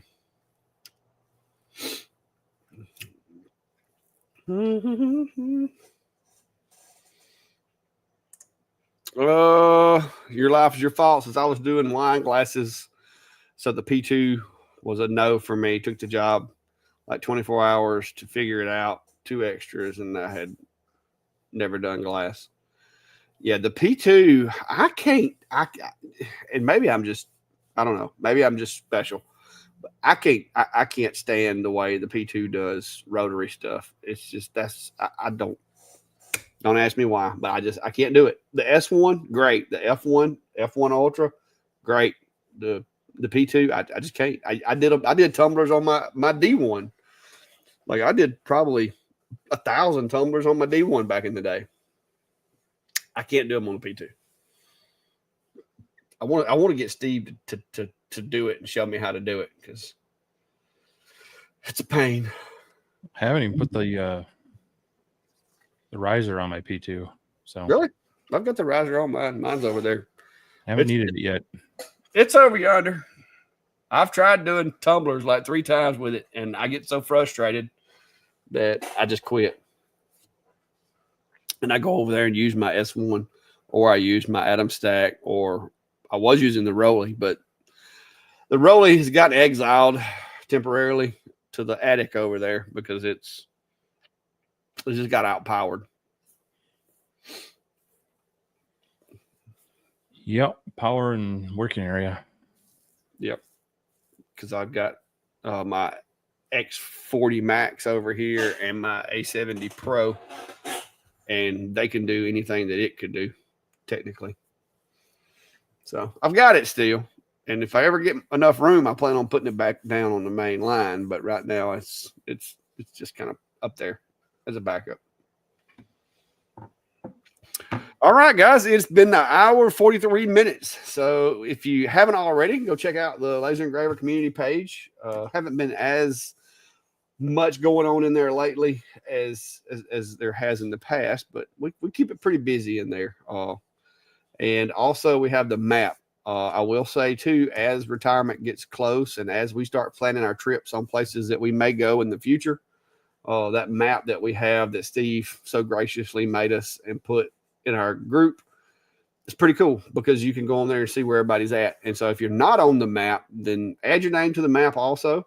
That way, when we're traveling or going places, we know, hey, there's people around us that might want to, come hang out or whatever, because that is going to be a thing, hopefully, especially when I get retired. I'm going to do a little more moving around if I can.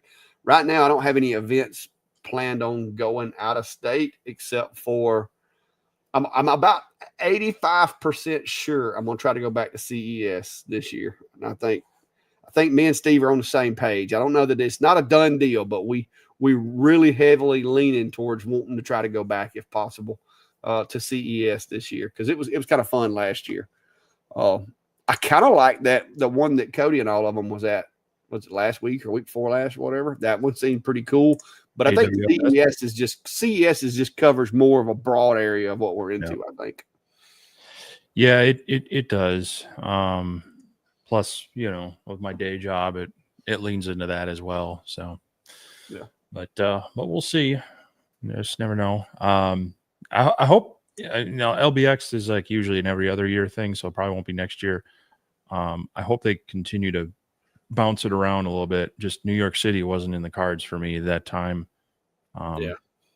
Something a little more central would have helped out, but well, we'll see. We'll definitely keep people updated.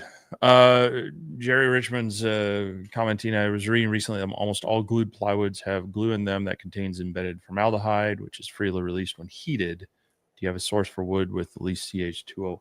And that's true. There's going to be levels of formaldehyde in pretty much any plywood, so it is something to keep in mind.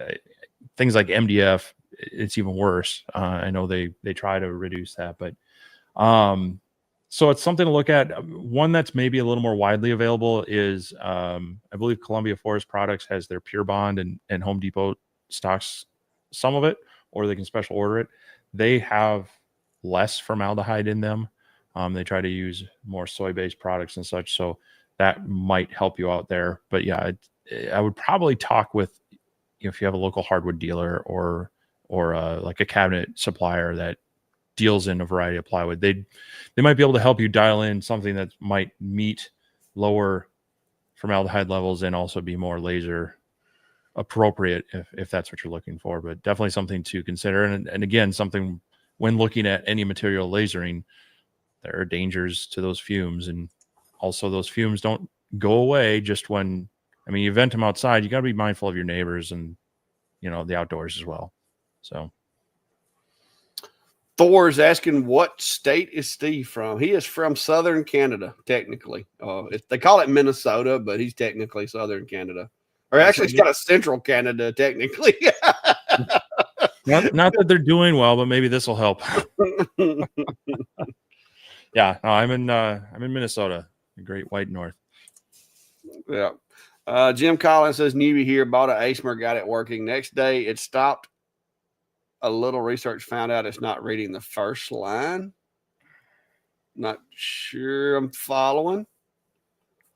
What ASMR machine do you have? I've never had a problem with an ASMR machine reading. I'm assuming you're talking about the first line of code as far as the G code goes. I would check your USB connection and make sure that you're not having some kind of USB issue if it's not working correctly. P1S Pro. Yeah, that's a really simple machine. That one, I don't know. I would be curious to see exactly what you got going on with it.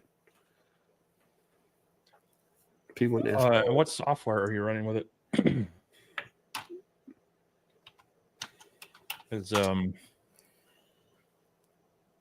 I don't know, laser GRBL sometimes is a little funky. You might want to try,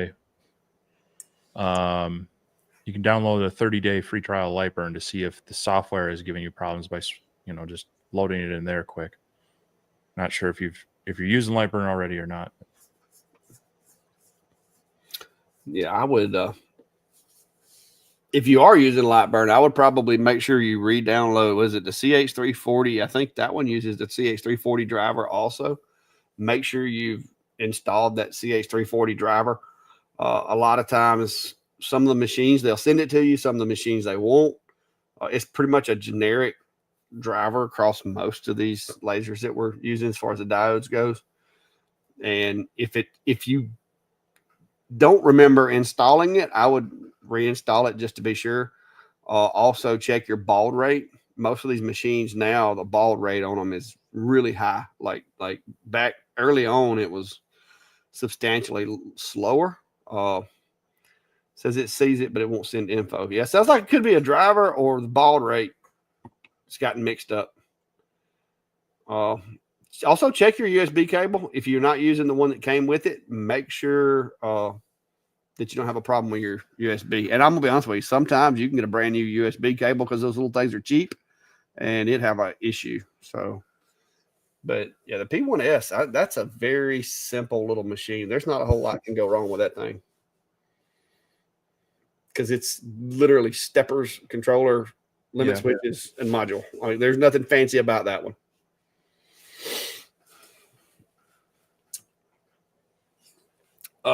Let's see, P1S Pro. Is that the one that I had? No, I think that's the one I looked at last. I think I had it too, if I'm not mistaken. Well, I don't know. I had because they came out with it first as a 6-watt, and then I think they offered a 10-watt as well.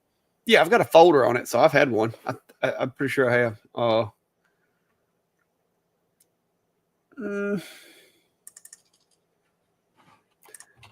Yeah, I've got a folder on that machine. If you're still having trouble with it, message me and let me know. Email me, and I'll send you my Lightburn device file that I built and used with it.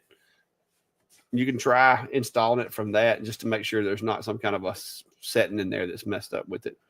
But it looks like they shipped it with laser GRBL.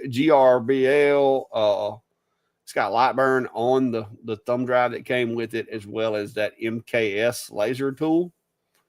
So I don't know which software you're using, but I would recommend Lightburn. I'm going to be honest with you. Unless it's an X-Tool product, and then XCS. But with that one, I would go with Lightburn.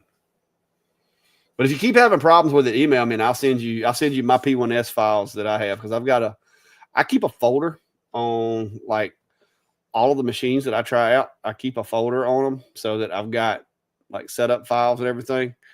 And so that way, if anybody does have a problem, a lot of times I can send you my files. Says he's using Lightburn, so I can send you my files and help. Make sure your USB isn't going to sleep too if it's sitting for a little while. I mean, the other thing too is if you're, depending on how your setup is, if you plugged it in one day and then plugged in other devices, it could be on a different COM port. And if Lightburn is still stuck on the original COM port, the computer might detect it, but Lightburn's not seeing it if it's looking on the wrong COM port. So if you're in Windows, go into your device manager, you'll be able to see the CH340 COM port, whatever, and then want to make sure that matches your software in the drop down of your devices. So I've seen that too, where it just gets hung up and it can't see it until you tell it to look on the right port. I've even seen that if you're adding a second laser and it's set on whatever your base laser is on COM 4, and you tell it to scan for devices and it doesn't find it until you go back and change that to auto or whatever. Lightburn's a little weird, but I think version 2 they changed that a little bit. So yeah, I can't speak on version 2 yet. I was delaying swapping it over because I was in the middle of getting jobs done and I didn't want to take a chance. And so I kind of pushed the brakes on upgrading, and then people started coming out with some of the little glitchy things that it was doing, and I'm like, you know what? I'm just going to sit this one out for a little while and let them work all that out before I swap. Yeah. So I still haven't swapped. Yeah, well, I loaded on the new laptop to do some playing and see. So yeah, it's kind of like when we started to come in here to do this live. It told me that Streamlabs had an update. Update, and I was like, oh no, not today. Not today. I've learned that lesson because I've did that before and it cleared out all my scenes and then, panicking. So yeah, I've learned don't update until you got a little time to spare. Yeah. Just in case. Yep.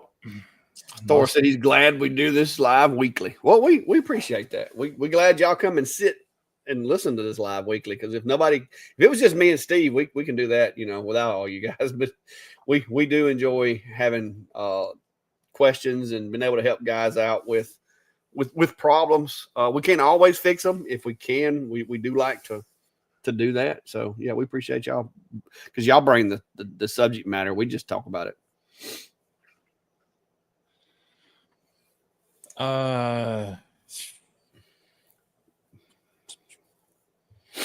Joseph saying last week ordered his first laser, OMTech Pronto 35. Really appreciate all the knowledge we have and share on our channels.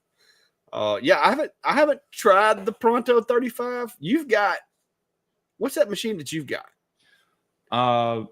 It's the Maker. I think they called it the Maker 25. I don't know that they have the specific one, but it was kind of like their budget cabinet CO2. The Pronto is kind of like a step up from that series. So, that'd be closer to the first one I bought 10 years ago almost now. So that'll be a bit to learn and dive into, but yeah, hopefully we've got enough information on our channels. Otherwise, come back here and let us know. Had enough. Okay, saying I'm having issues with the G Sender upgrade. Everything checks out okay, but manual arrows move randomly. Set travel errors. Been using G Sender over a year with no issues before. Yeah, I would probably roll it back if that's the case. It may be some bugs that they hadn't got worked out of it. I upgraded mine over there that I'm using, testing that little ASMR CNC, and it's been working okay. But it may just be that may be just a machine specific issue. What up, Ryan? How are you, sir? Yep, late to the game there, sir. Good night there, Chris. Have a good one, sir. We're fixing to get out of here ourselves because I have got a bit of a trip tomorrow. I'll let you take this one. Yeah, Boomer's asking, has Lightburn released MillMage yet? Not as of yet. So they do have their domain up and some FAQs. So if you go to millmagesoftware.com, you can sign up to be notified when it's released. They do have pricing listed out there. So the normal price is going to be $199. It's going to be marked down to $149 at launch. And then they'll have their standard 30-day free trial, kind of like they do for Lightburn. But it's not officially out yet, but they do have like build candidates that you can release candidates that you can do a little playing with and test if you want to play with beta software. But they did say shortly after LBX, I think they hope to have it out. Last I heard, but I haven't heard that since about a month before LBX. So it's been about 6 weeks. Had enough asking how do you roll back with G Sender. I'll basically uninstall it, and I just sent you a link that is to their basically their distros, which is just different versions of their software, and you can go back to whichever one that you had that worked and download it and install it. And when it asks you to update, just tell it no. So I think they go all the way back to the first page goes back to 1.50 Edge, and then there's a whole bunch of pages. So you can go to like page and let's see what's on page.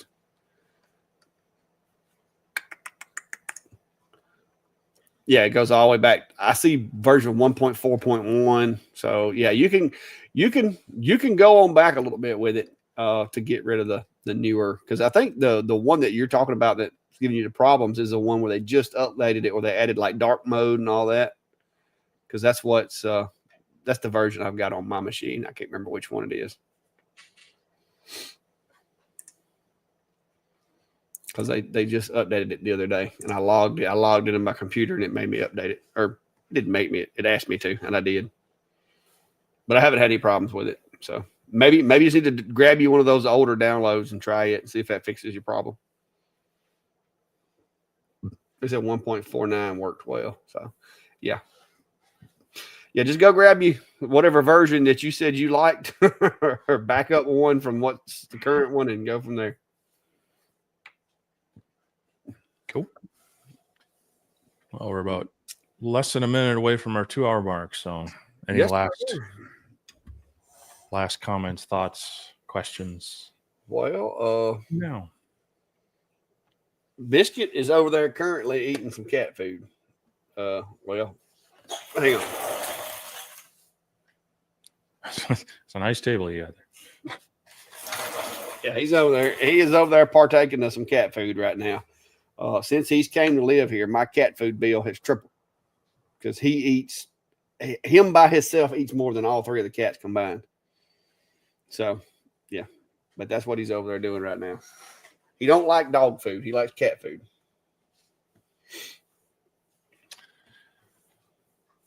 All right. Just updated the map as well. Billy says, thanks for another show with lots of laser advice and answers.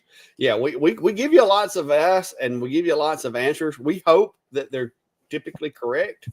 Not always. I mean, we do make mistakes sometimes, but between the two of us, we do have quite a bit of experience with various machines. So, and that's one thing that I hear other folks say sometimes is, I don't want to do reviews of this machine or that machine for this reason or that reason. And the reviews, trust me, they can get to be annoying. I know why people don't like doing them sometimes. Steve can vouch for it, because sometimes stuff shows up broke and you're like, oh my gosh, why did I take this? But when we're able to talk to you guys and give you guys advice from hands-on experience using the machines, that's why we do it. And like I said, I've got a library of configurations that I've tested on machines that I know work. I've got all the drivers. I've got basically every time I get a machine in the shop, the little thumb drive or SD card, I copy the entire contents of that thing onto a directory on my machine and keep it. And then as I build settings and tweak controller settings and stuff like that, I also export those over to that file. And so, and the reason I do is for you guys or Steve, in case he gets a machine that, because we've done that before. I've been like, hey, do you got a working setup for this machine? Because I got it and it's just driving me nuts. And he'll send me his, or sometimes he's like, hey, send me your file for this machine because I can't get this to work. Because it's quicker a lot of times than spending 3 days trying to figure out what one little box that needs to be checked. It's quicker to just get a working file and import it that way. So that's one reason why we like to try these machines out. Like I said, because not everybody's going to be getting the $3,000 machine. Some folks are going to get the $300, $400, $800 machines, and so we try them all out. Sometimes, in the case of the Mega, sometimes you're like, why did I do this? But yeah. Yep. So, well, hopefully our cool weather continues and I can continue working out here. Like I said, I'm going to be finishing up the OhmTech Polar Light review and then rolling into some other projects and other machines and such. And hopefully I can keep that pace through the week. Hopefully I don't have to drive up to Minneapolis for some random reason. Yeah. Hopefully I don't have to spend money. I bought a laptop and a car this week. I got to take a couple months off spending money. When you get to spending money, man, you just get to rolling. See, I'm trying to save money over here for my retirement stuff. But yeah, they were needed things. So it's a mess. Thor says he's got one question. I know you guys are ready to go, but one question real quick.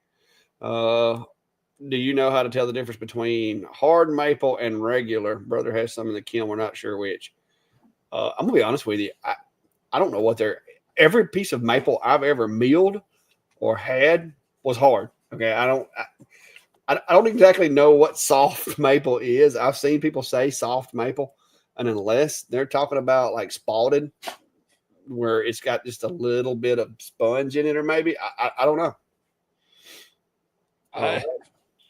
I mean, my experience with them, it's you should be able to tell just by hard maple it's heavy and it's hard. You're probably not going to be able to dent it with your fingernail.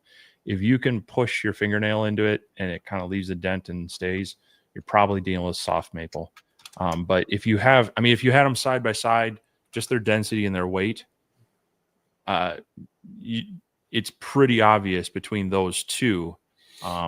Soft maple is just a lot less dense, a lot less weight to it for the same size material. But the thumbnail test is usually a pretty good one, unless it is like David said, if it was a little spalted or punky, you could have some hard maple that's a little soft that way. But generally hard maple, you're not going to be able to push your thumbnail into it.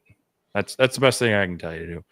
Yeah. With most hardwoods, like Steve said, if you take your thumbnail and kind of try to scratch it, you're not going to be able to scratch it. And like I said, if it's got a little spalting to it, or if it's been, people have, because basically spalted maple is just basically aged maple that kind of changes the way it looks, and it can actually cause it to be a little bit softer because it's early stages of decomposing or whatever. But yeah, every piece of maple I've ever had has always been hard maple. I don't buy a whole lot of maple. The maple that I get usually comes off my sawmill, and it's You know, around here, you get in the swampy areas, and there's some really nice maple trees growing in these swamps around here, and it's usually got some good color to it too, because for some reason, trees that have water standing on the roots tend to have a lot more like definition in the grain and stuff, and so you get some pretty cool color mixes in with the stuff. Dog, what are you doing? This dog just keeps sticking his wet, cold nose to my leg over here. But anyway, guys, I guess that's going to wrap it up for us. I got to go get ready for bed. And like I said, I got a busy week this week. I'm going to be out of the shop for a little while. I'll try to check in with you guys. But other than that, what you got, Steve? What you going to be working on? Well, like I said, finishing up the polar light video, and then we'll see. Got some projects and some machine stuff in the queue. Hopefully I'll continue to mix them up and not inundate too much with machine stuff, but it seems like a few manufacturers are getting ready for their holiday season rollouts and such. So you might be seeing some fun stuff or some annoying reviews. Yeah, well, I know a lot of people have been asking me about the ASMR machine, and y'all saw I've got the ASMR little CNC over there. I had the other ASMR machine. ASMR sent me like everything that they hadn't sent me so far. And supposedly I've got a tracking number, so I'm assuming it's actually on a truck somewhere or a boat. That big X1 or whatever they're calling it should be here in the next couple of weeks. So depending on how quick the boat gets here. Well, we'll see. We'll see when it gets here. I'm supposed to be getting the 1250 by 1250 so that it's not going to be too big, because I told him I didn't have room for no 8-foot long laser. So don't mess with Callie. She'll slap you.